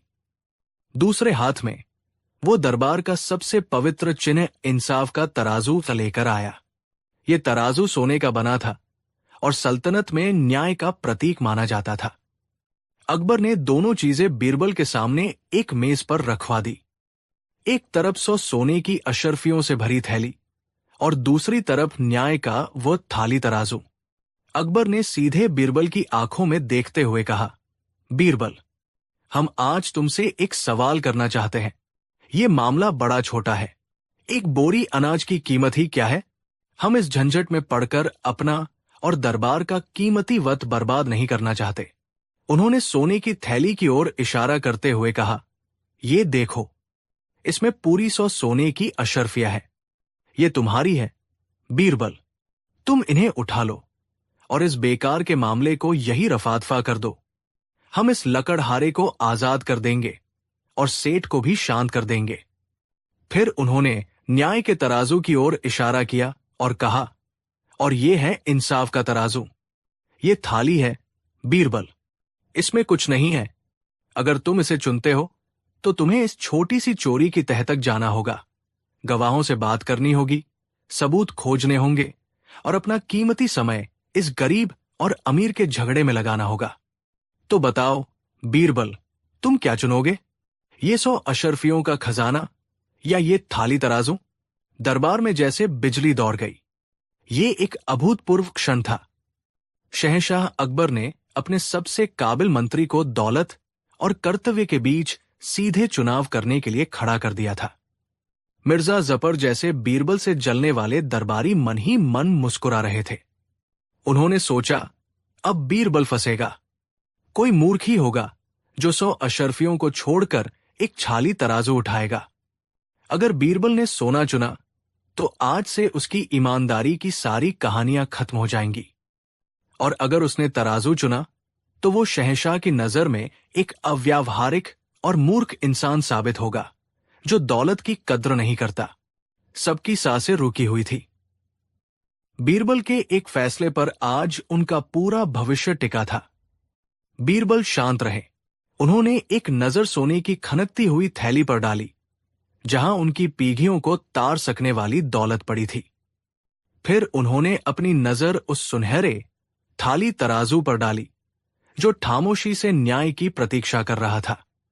उनके चेहरे पर कोई भाव नहीं था, लेकिन उनकी आंखों में एक गहरी कशमकश चल रही थी। दरबार का हर शख्स यही सोच रहा था कि बीरबल यकीनन सोना ही उठाएंगे। ये स्वाभाविक था, तार्किक था। लेकिन तभी बीरबल धीरे धीरे आगे बढ़े। वो सोने की थैली के पास से गुजर गए, जैसे वो वहां हो ही नहीं। वो सीधे न्याय के तराजू के पास पहुंचे। उन्होंने झुककर उस तराजू को प्रणाम किया और फिर बड़े ही आदर और सम्मान के साथ उसे अपने दोनों हाथों में उठा लिया। पूरा दरबार स्तब्ध रह गया। मिर्जा जफर का मुंह खुला का खुला रह गया। शहंशाह अकबर के चेहरे पर आश्चर्य और हल्की सी निराशा का भाव आया। उन्होंने कहा, बीरबल, क्या तुम मूर्ख हो गए हो? तुमने चमकते हुए सोने को छोड़कर धातु के एक थाली टुकड़े को चुना। क्या तुम्हें अपनी और अपने परिवार की कोई चिंता नहीं? बीरबल ने तराजू को अपने सीने से लगाते हुए बड़ी विनम्रता लेकिन दृढ़ता के साथ कहा, जहांपनाह, आपने मुझे चुनने का अवसर दिया, इसके लिए मैं आपका आभारी हूं। और मैंने आपकी नजर में शायद एक थाली तराजू चुना है, लेकिन मेरी नजर में यह पूरी सल्तनत का सबसे कीमती खजाना है। आपने मुझे जो चुनने को कहा वो सोने और न्याय के बीच का चुनाव नहीं था, बल्कि लालच और कर्तव्य के बीच का चुनाव था। और एक सेवक का सबसे बड़ा धर्म उसका कर्तव्य होता है, जहांपनाह। अकबर ने प्रभावित होने का कोई संकेत नहीं दिया और कठोरता से कहा, सिर्फ बातों से कुछ साबित नहीं होता बीरबल। तुमने इस थाली तराजू को चुना है, अब इसी से हमें न्याय करके दिखाओ और साबित करो कि तुम्हारा फैसला सोने से ज्यादा कीमती था। बीरबल ने सिर झुकाकर कहा, जो हुक्म जहांपनाह। अब बीरबल ने उस मामले की कमान अपने हाथों में ले ली।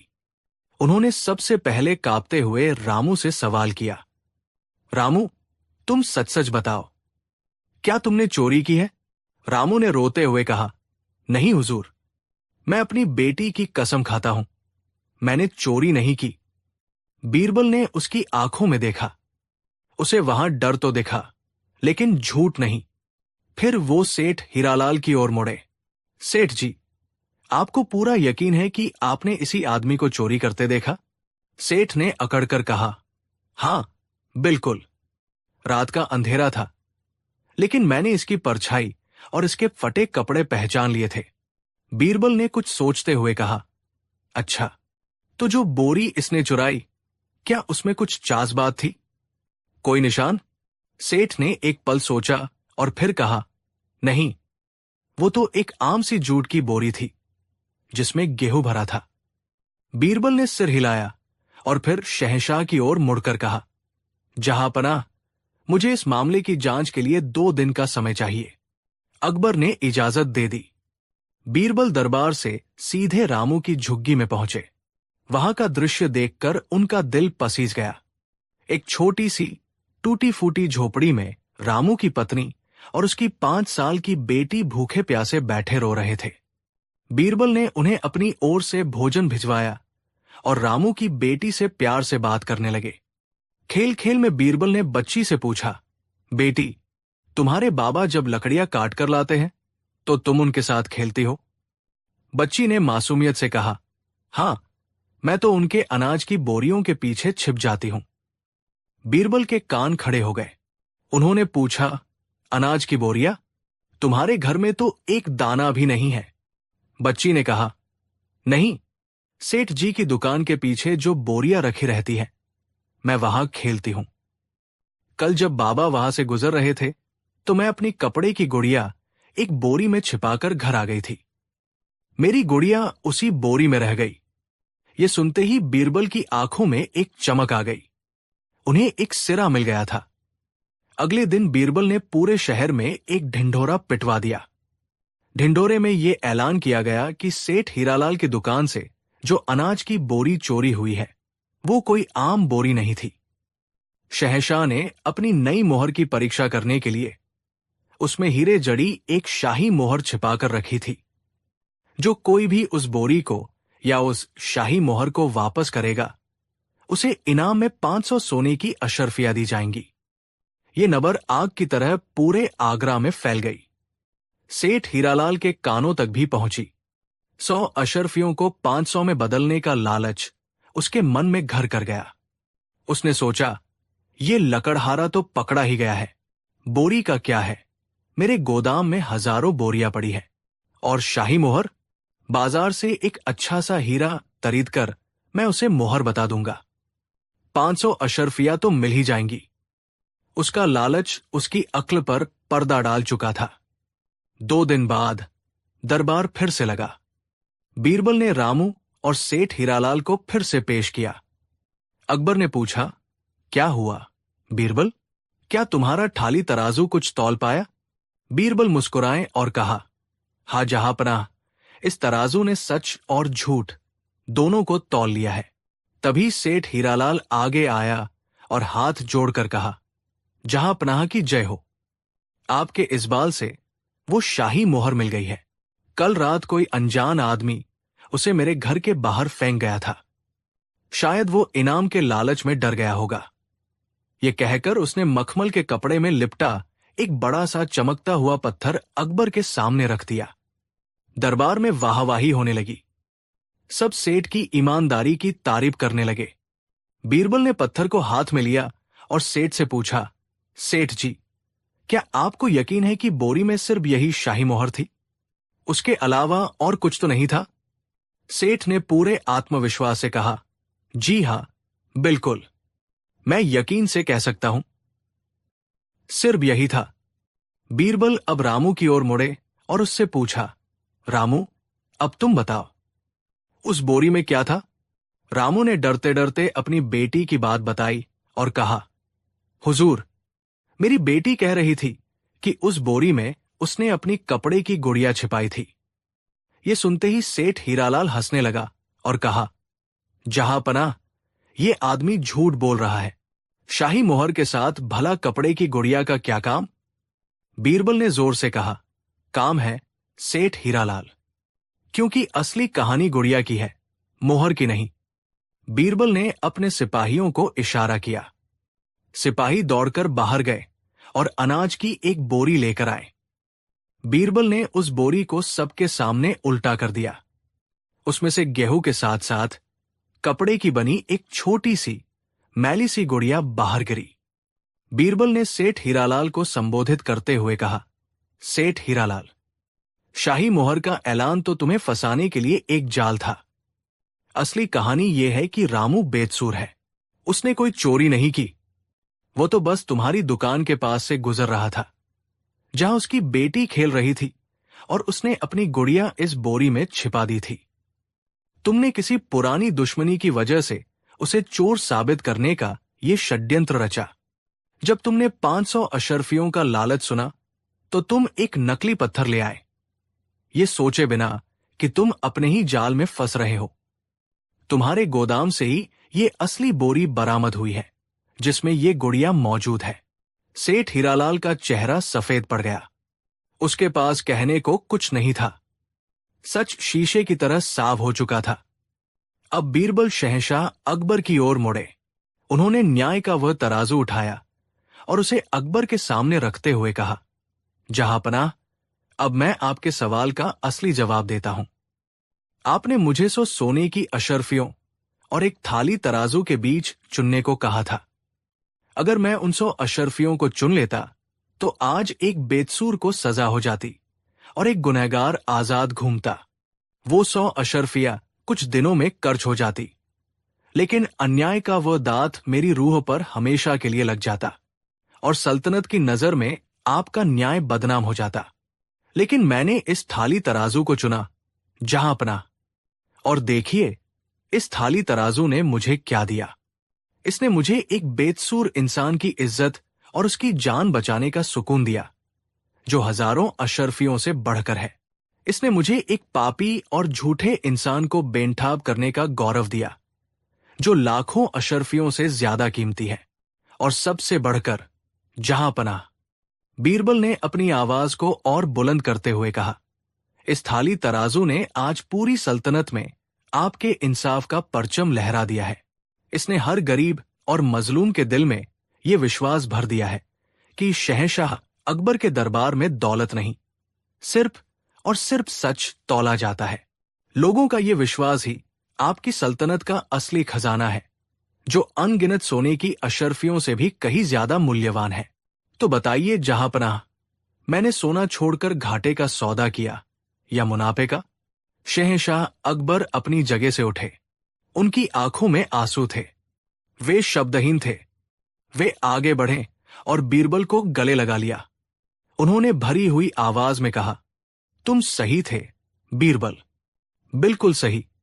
आज तुमने हमें दौलत और न्याय का असली मतलब समझाया है। तुमने एक थाली तराजू नहीं, बल्कि हमारी सल्तनत की आत्मा को चुना है। हमें तुम पर गर्व है। सेठ हीरालाल को उसके अपराध के लिए जेल में डाल दिया गया और उसकी संपत्ति का एक बड़ा हिस्सा रामू को दे दिया गया। उस दिन के बाद अकबर और बीरबल की ये कहानी न्याय की एक मिसाल बन गई। ये कहानी आज भी हमें याद दिलाती है कि दौलत और ताकत अस्थायी है, लेकिन न्याय और कर्तव्य के रास्ते पर चलकर जो सम्मान और सुकून मिलता है वही इंसान की असली कमाई है। कहानी 6। ये उन दिनों की बात है जब शहंशाह अकबर के दीवान खास की सारी रौनक जैसे कहीं खो गई थी। दरबार लगा था, सभी दरबारी अपनी अपनी जगह पर मौजूद थे, लेकिन माहौल में एक अजीब सी बेचैनी और खामोशी पसरी थी। स्वयं शहंशाह हिंदोस्ता जलालुद्दीन मोहम्मद अकबर अपने भव्य सिंहासन पर विराजमान तो थे, पर उनके चेहरे पर चिंता और अधीरता के भाव सांस पड़े जा सकते थे। इस बेचैनी की वजह थे राजा बीरबल। बीरबल जो न सिर्फ अकबर के नवरत्नों में से एक थे, बल्कि उनके सबसे करीबी मित्र और सलाहकार भी थे, पिछले 3 दिनों से दरबार में हाजिर नहीं हुए थे। उनकी ओर से कोई सूचना भी नहीं आई थी। शहंशाह का मन किसी भी राजकाज के काम में नहीं लग रहा था। उनकी आंखें बार बार दरबार के मुख्य द्वार की ओर इस उम्मीद से उठ जाती कि शायद अब उनके प्रिय मित्र का हंसता हुआ चेहरा दिखाई देगा। एक ओर जहां शहंशाह को अपने दोस्त की फिक्र खाई जा रही थी, वहीं दूसरी ओर दरबार में कुछ ऐसे दरबारी भी थे जिनके लिए बीरबल की ये गैर मौजूदगी किसी सुनहरे अवसर से कम नहीं थी। ये वो दरबारी थे जिनके दिलों में बीरबल की योग्यता और शहंशाह से उनकी नजदीकी को लेकर ईर्ष्या की आग हमेशा सुलगती रहती थी। बीरबल की अनुपस्थिति ने उनकी इस आग में घी डालने का काम किया था। इन दरबारियों का सरगना था मिर्जा जफर। मिर्जा जफर खुद को बड़ा अक्लमंद समझता था, मगर उसकी सारी अक्ल चापलूसी करने और दूसरों के खिलाफ षड्यंत्र रचने में ही चलती थी। उसने इस मौके को शहंशाह के कान भरने और बीरबल की छवि को धूमिल करने के लिए सबसे उत्तम समझा। उसने अपनी आंखों से अपने साथी दरबारियों को इशारा किया और वे सब एक होकर शहंशाह अकबर के सिंहासन के पास जा पहुंचे। मिर्जा जफर ने अदब से झुककर अपनी शहद में डूबी छुरी जैसी मीठी आवाज में कहा, जहां पनाह की जय हो। आलम पनाह, हम सब आपके सेवक दिन रात आपकी सेवा में तत्पर रहते हैं। आपकी एक आवाज पर हम अपनी जान कुर्बान करने को तैयार हैं। अकबर ने बिना ज्यादा ध्यान दिए कहा, हम जानते हैं मिर्जा। कहो, क्या बात है? मिर्जा जफर ने और भी ज्यादा विनम्रता का दिखावा करते हुए कहा, गुस्ताखी माफ हो जहां पनाह, हम तो बस आपके राजकाज के बारे में सोच रहे थे। हम सब दरबारी आपकी सल्तनत की उन मुर्गियों की तरह हैं जो हर रोज चुपचाप अपना काम करती है और सल्तनत की भलाई के लिए अंडे देती है। हम मेहनत करते हैं, लगान वसूलते हैं, सेना का हिसाब रखते हैं, दस्तावेज तैयार करते हैं, मतलब हम सब आपकी सल्तनत के लिए कुछ न कुछ ठोस काम करते हैं, ठीक उन मुर्गियों की तरह। इस अनोखी उपमा ने शहंशाह का ध्यान खींचा। उन्होंने मिर्जा की ओर ध्यान से देखते हुए कहा, तुम्हारी उपमा रोचक है मिर्जा, आगे कहो। मिर्जा जफर को लगा कि उसका तीर सही निशाने पर लग रहा है। उसने अपनी बात को आगे बढ़ाते हुए कहा, जहां पनाह, हम सब तो मुर्गियां हैं जो काम करती है। लेकिन वो नाटकीय ढंग से एक पल के लिए रुका और फिर बोला, दरबार में एक मुर्गा भी है। अकबर ने अपनी भौहें चढ़ा ली और कहा, मुर्गा? कैसा मुर्गा? मिर्जा जफर ने अपनी कुटिल चाल चलते हुए कहा, जहां पनाह, एक ऐसा मुर्गा जो कोई काम नहीं करता, वो अंडे नहीं देता, सल्तनत के लिए कोई ठोस काम नहीं करता, वो तो बस सुबह शाम अपनी ऊंची आवाज में बांग देता है, कुकड़ू कू, और सबको लगता है कि उसी की वजह से सवेरा हो रहा है। वो बस अपनी बातों के जाल बुनता है, हाजिर जवाबी दिखाता है और सारा श्रेय ले जाता है, जबकि असली काम तो हम जैसी बेचारी मुर्गियां करती हैं। अब तक शहंशाह अकबर पूरी तरह समझ चुके थे कि मिर्जा का इशारा किसकी ओर है। उनके चेहरे पर क्रोध की एक लहर दौड़ गई, लेकिन उन्होंने उसे जाहिर नहीं होने दिया। तभी मिर्जा के साथी दरबारी भी उसकी हाँ में हाँ मिलाने लगे। एक दरबारी ने कहा, मिर्जा साहब बिल्कुल दुरुस्त फरमा रहे हैं, जहां पनाह, हम दिन रात फाइलों में सिर खपाते हैं और कुछ लोग सिर्फ बातें बनाकर आपके प्रिय बन जाते हैं। दूसरे दरबारी ने चटखारा लेते हुए कहा, सही कहा, सल्तनत बातों से नहीं काम से चलती है और काम तो हम करते हैं। ये एक बहुत ही चालाकी से बुना गया जाल था। इन दरबारियों ने अपनी मेहनत को मुर्गी के अंडे बताकर खुद को उपयोगी साबित कर दिया था और बीरबल के ज्ञान, उनकी सलाह और उनकी बुद्धिमानी को मुर्गे की बेकार बांग कहकर व्यर्थ बताने की कोशिश की थी। शहंशाह अकबर का मन, जो पहले से ही बीरबल के लिए परेशान था, इन बातों को सुनकर और भी ज्यादा विचलित हो गया। उनके मन में संदेह का एक बीज बो दिया गया। उन्हें लगने लगा, क्या सच में बीरबल सिर्फ बातें बनाता है? क्या उसकी चतुराई सिर्फ एक दिखावा है? 2 दिन और गुजर गए। अब बीरबल को गए हुए पूरे 5 दिन हो चुके थे। दरबारियों को पूरा यकीन हो गया था कि उनकी चाल कामयाब हो गई है। शहंशाह अब बीरबल से यकीनन नाराज हो चुके हैं और उसके वापस आने पर उसे जरूर सजा मिलेगी। वे सब मन ही मन अपनी जीत का जश्न मना रहे थे। और फिर छठे दिन दरबार का मुख्य द्वार पूरे शोर के साथ खुला। एक शांत और आत्मविश्वास से भरी ने दरबार में प्रवेश किया। वो बीरबल थे। उनके चेहरे पर हमेशा की तरह एक सौम्य मुस्कान थी, लेकिन उनकी पारखी नजरों ने एक पल में ही दरबार के बदले हुए मिजाज को भांप लिया था। बीरबल के आते ही दरबार में एक अजीब सी खामोशी छा गई। जो दरबारी अभी तक कानाफूसी कर रहे थे, वे सब ऐसे चुप हो गए जैसे उन्होंने सांप सूंघ लिया हो। मिर्जा जफर और उसके साथियों ने अपनी नजरें तो झुका ली, लेकिन उनके चेहरों पर एक विजयी मुस्कान थी, मानो वे किसी बड़े तमाशे के शुरू होने का इंतजार कर रहे हों। बीरबल ने अदब से झुककर कहा, जहां पनाह की जय हो। मुझे आने में विलंब हुआ, इसके लिए क्षमा चाहता हूं। गांव में मेरी माताजी का स्वास्थ्य कुछ ठीक नहीं था। अकबर का चेहरा अभी भी कठोर था। उन्होंने बीरबल की क्षमा याचना पर कोई प्रतिक्रिया नहीं दी। उनकी आवाज में एक अनजानी ठंडक थी। जब उन्होंने कहा, बीरबल, हमें तुम्हारी माताजी की चिंता है, लेकिन सल्तनत के प्रति भी तुम्हारी कुछ जिम्मेदारियां हैं। खैर, तुम आ गए, अच्छा किया। हम तुमसे एक जरूरी सवाल पूछना चाहते थे। बीरबल ने सिर झुकाकर कहा, हुक्म कीजिए जहांपनाह। आपका हर हुक्म सर आंखों पर। अकबर अपने सिंहासन पर तन कर बैठ गए। उन्होंने अपनी तीखी नजर पहले बीरबल पर डाली और फिर दरबारियों की ओर देखा। उनकी आवाज पूरे दीवाने खास में गूंज उठी। उन्होंने कहा, बीरबल, हमें एक बात बताओ। इस दरबार में मौजूद हम सभी लोग जो सल्तन तेमुतलिया की सेवा करते हैं, अगर हम सब मुर्गे और मुर्गियों की बिरादरी के हों, तो तुम खुद को क्या मानते हो? एक मुर्गी या एक मुर्गा? यह सवाल एक तीर की तरह आया और पूरे दरबार में गहरा सन्नाटा छा गया। मिर्जा जफर और उसके साथी अपनी हंसी को बड़ी मुश्किल से दबा रहे थे। उनके चेहरे खिल उठे थे। वे मन ही मन सोचने लगे, अब तो बीरबल फंस ही गया। यदि वो खुद को मुर्गी कहेगा तो हमारी बराबरी करेगा, और यदि मुर्गा कहेगा तो खुद को निकम्मा मान लेगा। ये एक ऐसा चक्रव्यूह था जिससे निकलना लगभग नामुमकिन था। सबकी निगाहें बीरबल पर टिकी थी। उनके शांत चेहरे पर घबराहट का कोई निशान नहीं था। उन्होंने एक पल के लिए आंखें बंद की, फिर जब आंखें खोली तो उनमें एक अनोखी चमक थी और उनके होठों पर वही जानी पहचानी रहस्यमयी मुस्कान तैर रही थी।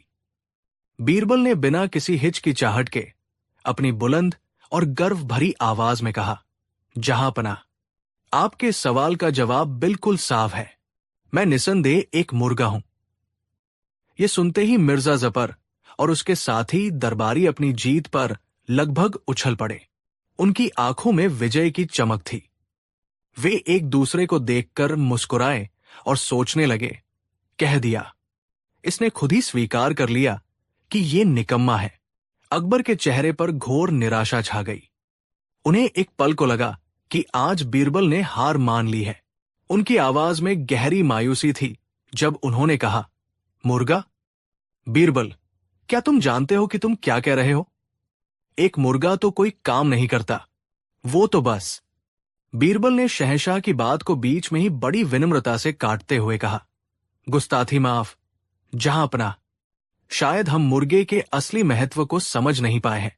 हाँ, मैं एक मुर्गा हूं और मुझे इस पर गर्व है, और इसके 3 बड़े कारण हैं। बीरबल ने एक कदम आगे बढ़ाया।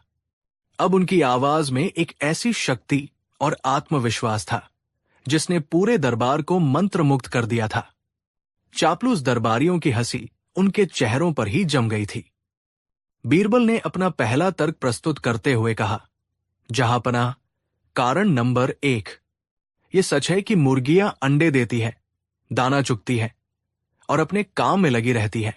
लेकिन जब उन मुर्गियों और उनके चूजों पर कोई जंगली बिल्ली, कोई बाज या कोई नेवला हमला करने आता है, तो उनकी रक्षा कौन करता है?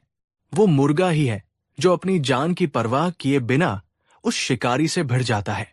वो अपनी तेज चोंच और पंजों से लड़ता है और जोर जोर से बांग देकर सबको खतरे से आगाह करता है। जहांपना, ये दरबारी बेशक मेहनती मुर्गियां हैं जो सल्तनत के रोजमर्रा के काम करते हैं, लेकिन जब सल्तनत पर कोई बाहरी खतरा आता है, कोई पड़ोसी राज्य साजिश रचता है या सल्तनत के अंदर ही कोई गद्दार सिर उठाता है, तो उस खतरे को सबसे पहले कौन भांपता है? उस खतरे से सल्तनत की रक्षा के लिए अपनी जान की बाजी कौन लगाता है?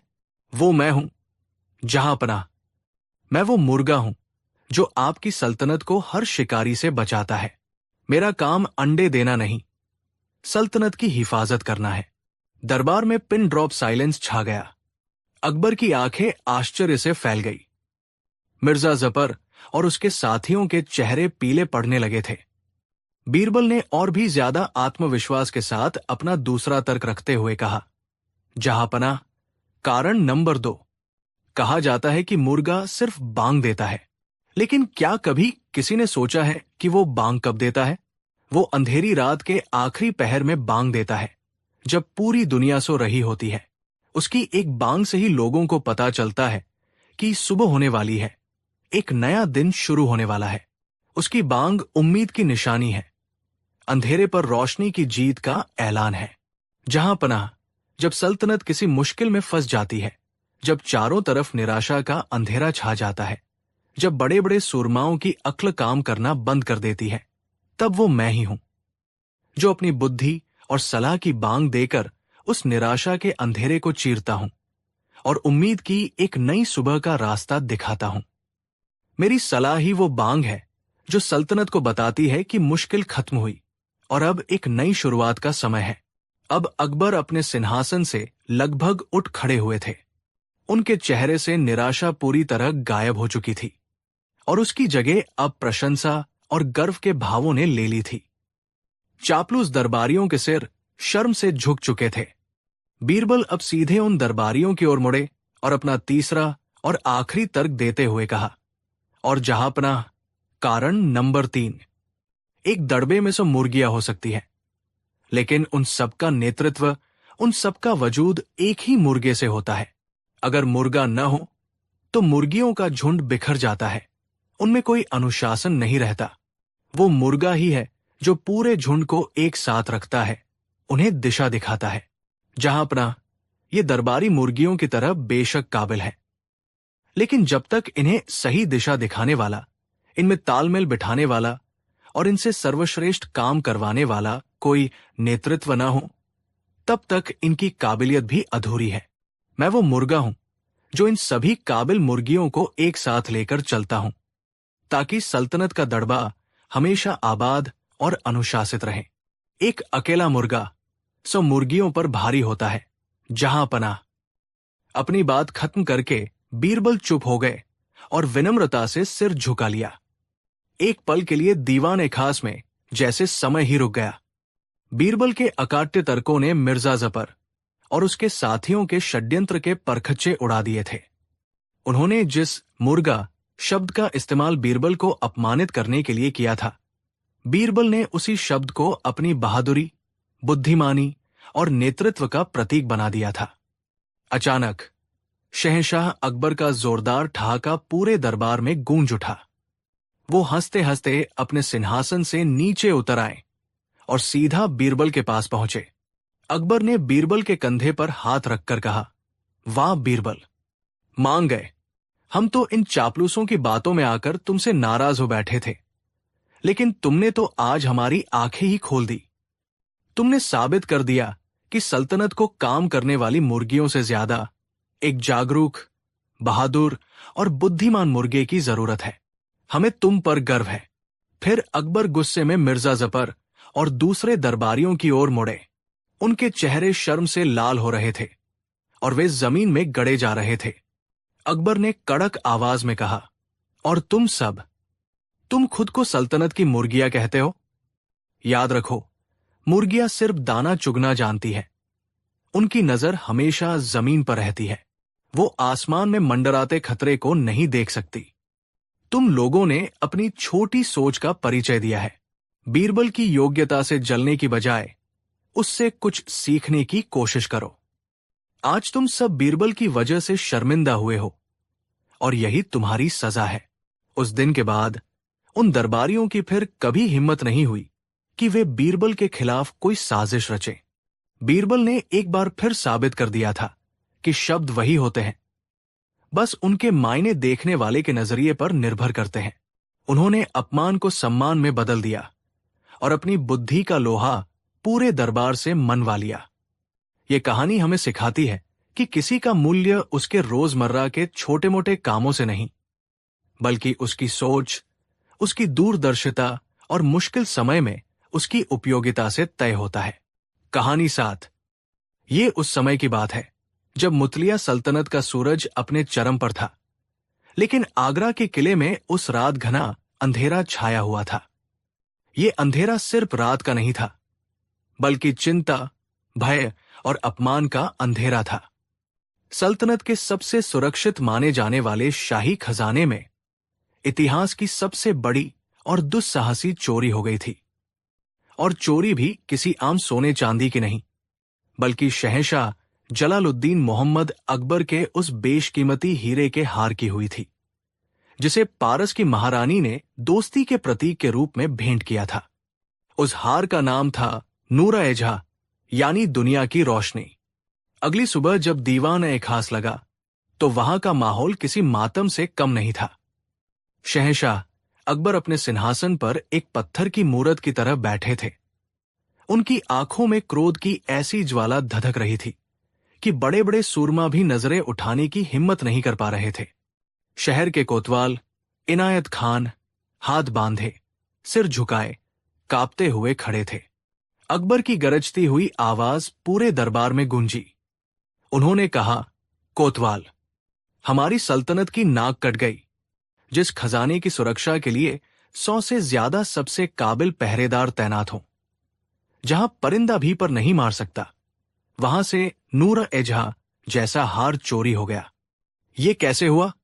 कहाँ थे तुम्हारे पहरेदार? क्या सबके सब सो रहे थे? कोतवाल इनायत खान ने कांपती हुई आवाज में कहा, नहीं जहांपनाह, गुस्ताखी माफ हो। पहरेदारों से पूरी रात पूछताछ की गई है। सब अपनी अपनी जगहों पर तैनात थे। किसी ने किसी को आते जाते नहीं देखा। खजाने का ताला तोड़ा नहीं गया है, बल्कि उसे खोला गया है। ऐसा लगता है जैसे चोर कोई इंसान नहीं, बल्कि कोई हवा का झोंका था जो आया और हार लेकर चला गया। ये सुनना था कि दरबार में कानाफूसी शुरू हो गई। कोई कह रहा था कि ये किसी जिन्न का काम है, तो कोई कह रहा था कि ये किसी मायावी जादूगर की करतूत है। एक दरबारी ने डरते डरते कहा, जहांपनाह, हमने सुना है कि इन दिनों आगरा में काला नाग नाम के एक शातिर चोर का खौफ फैला हुआ है। कहते हैं कि वो दीवारों पर छिपकली की तरह चढ़ जाता है और बंद तालों को मंत्र से खोल देता है। वो चोरी के बाद कोई सुराग भी नहीं छोड़ता। अकबर का गुस्सा 7वें आसमान पर पहुंच गया। उन्होंने अपनी तलवार की मूठ पर हाथ रखते हुए कहा, हमें ये कहानियां मत सुनाओ।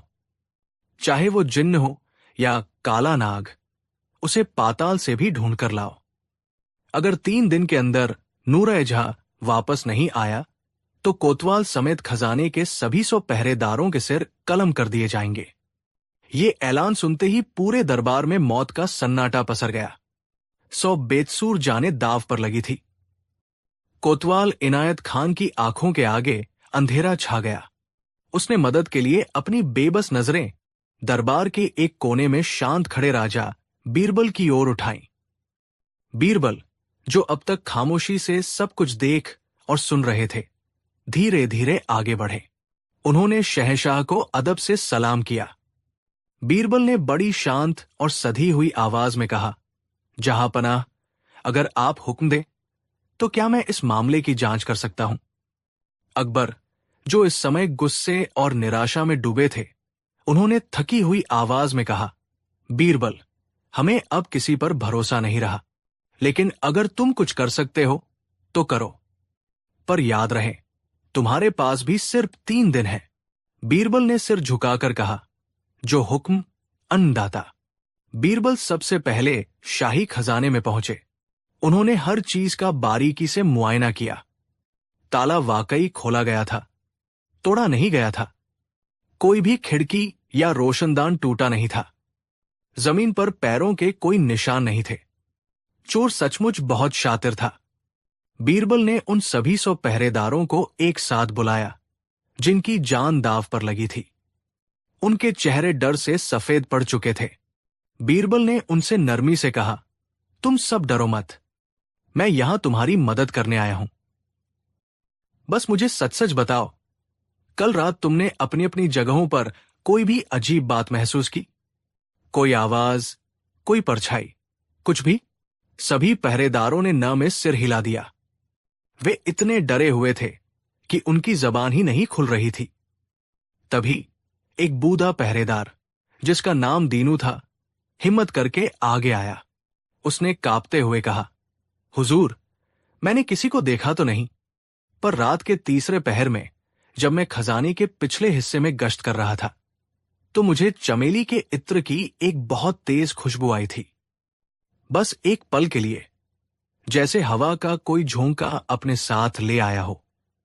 मुझे लगा कि शायद पास के शाही बाग से आ रही होगी, इसलिए मैंने ज्यादा ध्यान नहीं दिया। बीरबल की आंखों में एक हल्की सी चमक आई। एक चोर जो चोरी करने आया है, वो इत्र लगाकर क्यों आएगा? ये एक अजीब लेकिन बहुत महत्वपूर्ण सुराग था।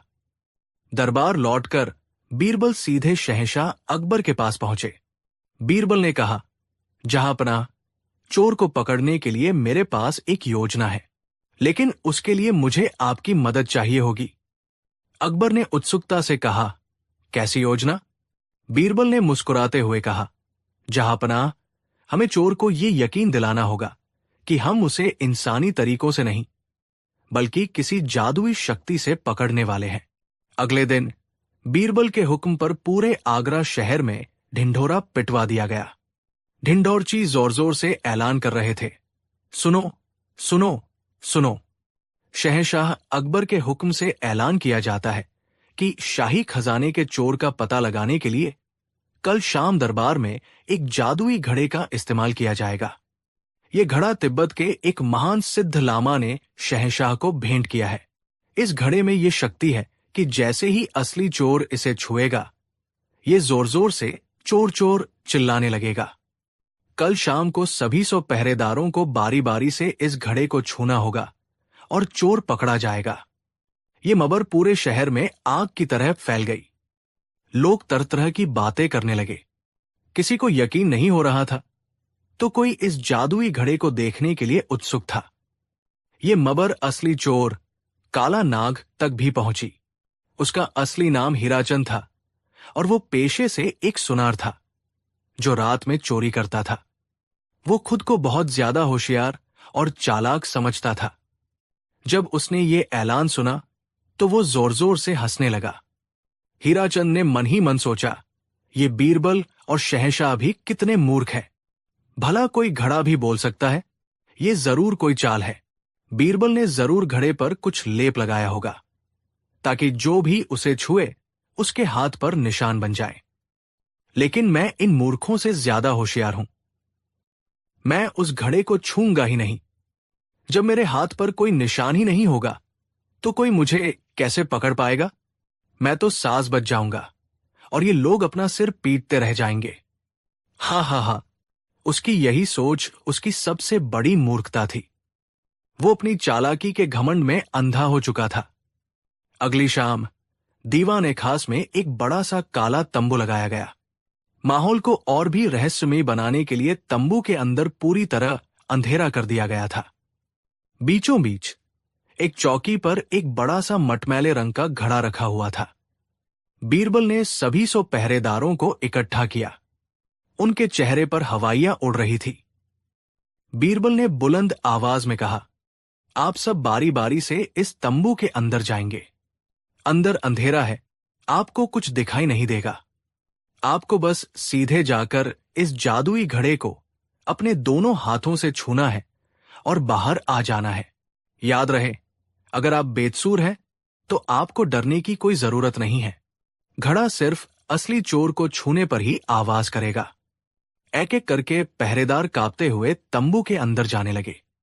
वे अंदर जाते, अंधेरे में टटोल कर घड़े को छूते और चुपचाप बाहर आ जाते। बाहर आकर वे बीरबल के सामने अपने दोनों हाथ दिखा रहे थे। एक के बाद एक 99 पहरेदार अंदर जाकर बाहर आ गए। घड़े ने कोई आवाज नहीं की। अब सिर्फ एक पहरेदार बचा था, और वो था हीराचंद यानी काला नाग, जो एक पहरेदार के भेष में उनकी टोली में शामिल हो गया था। हीराचंद पूरे आत्मविश्वास के साथ तंबू के अंदर गया। जैसा उसने सोचा था, अंदर घना अंधेरा था। वो मन ही मन हंसा, मूर्ख बीरबल। वो घड़े के पास तक गया, लेकिन उसे छुआ नहीं। उसने बस छूने का नाटक किया और कुछ पल रुककर शांत भाव से बाहर आ गया। जैसे ही हीराचंद बाहर आया, बीरबल ने उससे कहा, सिपाही, जरा अपने हाथ दिखाओ। हीराचंद ने बड़ी अकड़ के साथ अपने दोनों हाथ आगे कर दिए। उसके हाथ एकदम साफ थे। ये देखते ही बीरबल मुस्कुराए और जोर से कहा, जहांपना, चोर पकड़ा गया। यही है वो चोर। हीराचंद और बाकी सब दरबारी हैरान रह गए। हीराचंद चिल्लाकर कहा, यह झूठ है। मेरे हाथ तो बिल्कुल साफ है। मैंने तो घड़े को छुआ भी। वो कहते कहते रुक गया। उसे अपनी तलती का एहसास हो गया था। बीरबल ने जोरदार ठहाका लगाया और कहा, तुमने सही कहा, चोर। तुम्हारे हाथ बिल्कुल साफ है, और यही तुम्हारे चोर होने का सबसे बड़ा सबूत है। पूरा दरबार भ्रम में पड़ गया। अकबर ने उत्सुकता से कहा, बीरबल, साफ साफ बताओ, ये क्या पहेली है? बीरबल ने मुस्कुराते हुए उस घड़े की ओर इशारा किया और कहा, जहांपना, ये कोई जादुई घड़ा नहीं है। ये एक साधारण मिट्टी का घड़ा है। मैंने बस इस पर काले रंग की कालिक का एक मोटा लेप लगा दिया था। फिर उन्होंने बाकी के 99 पहरेदारों के हाथ दिखाने को कहा। उन सब के हाथ कालिक की वजह से काले हो चुके थे। बीरबल ने अपनी योजना का खुलासा करते हुए कहा, जहांपना, मेरी योजना बहुत सीधी थी। मुझे पता था कि जो बेकसूर होगा उसे किसी बात का डर नहीं होगा। वो अंधेरे में जाएगा और बिना सोचे समझे घड़े को छुएगा और उसके हाथ काले हो जाएंगे। लेकिन जो असली चोर होगा, वो अपनी चालाकी के घमंड में ये सोचेगा कि घड़े पर जरूर कोई निशान लगाने वाली चीज लगी है। वो खुद को बचाने के लिए और दूसरों से ज्यादा होशियार बनने के चक्कर में घड़े को छुएगा ही नहीं। और इस तरह 100 लोगों की भीड़ में सिर्फ एक वही शख्स होगा जिसके हाथ एकदम साफ होंगे। बीरबल हीराचंद की ओर मुड़े और कहा, क्यों काला नाग, क्या मैंने सही नहीं कहा? तुम्हारी मूर्खता ये नहीं थी कि तुमने चोरी की। तुम्हारी सबसे बड़ी मूर्खता ये थी कि तुम खुद को सबसे ज्यादा बुद्धिमान समझने लगे थे। फिर बीरबल ने उस बूढ़े पहरेदार दीनू को आगे बुलाया और कहा, और एक सबूत है, जहांपना। दीनू ने बताया था कि उसे चोरी वाली रात चमेली के इत्र की खुशबू आई थी। मैंने इस घड़े पर कालिक के साथ वही चमेली का इत्र भी मिला दिया था। जो भी इसे छूता उसके हाथों से ये खुशबू आती। लेकिन इस चोर ने तो घड़े को छुआ ही नहीं। फिर भी बीरबल हीराचंद के पास गए और उसके कपड़ों को सूंघकर कहा, इसके कपड़ों से अभी भी वही चमेली के इत्र की खुशबू आ रही है, क्योंकि ये इत्र लगाने का शौकीन है और अपनी इसी आदत की वजह से इसने अपना सुराग छोड़ा। अब हीराचंद के चेहरे का रंग उड़ चुका था। उसने अपनी हार मान ली और शहंशाह के कदमों में गिरकर माफी मांगने लगा। उसकी निशानदेही पर नूर-ए-जहां हार उसके घर के तहखाने से बरामद कर लिया गया। शहंशाह अकबर अपनी जगह से उठे। वे बीरबल की बुद्धिमानी देखकर अचंभित थे। उन्होंने बीरबल को गले लगा लिया और कहा, मान गए बीरबल, तुमने एक बार फिर साबित कर दिया कि तलवार की ताकत से बड़ी अक्ल की ताकत होती है। तुमने न सिर्फ हमारा बेशकीमती हार ढूंढा, बल्कि 100 बेकसूरों की जान भी बचा ली। हम तुमसे बहुत प्रसन्न हुए। उस मूर्ख चोर को उसकी मूर्खता और उसके अपराध के लिए जेल में डाल दिया गया। ये कहानी इस बात का सबूत बन गई कि इंसान का सबसे बड़ा दुश्मन उसका अपना घमंड होता है। जो व्यक्ति अपनी बुद्धि पर जरूरत से ज्यादा गुमान करता है, उसका पतन निश्चित होता है। बीरबल ने अपनी चतुराई से न केवल एक चोर को पकड़ा, बल्कि दुनिया को यह सबक भी सिखाया कि सच्ची बुद्धिमानी डींगे मारने में नहीं, बल्कि शांत रहकर सही समय पर सही चाल चलने में है।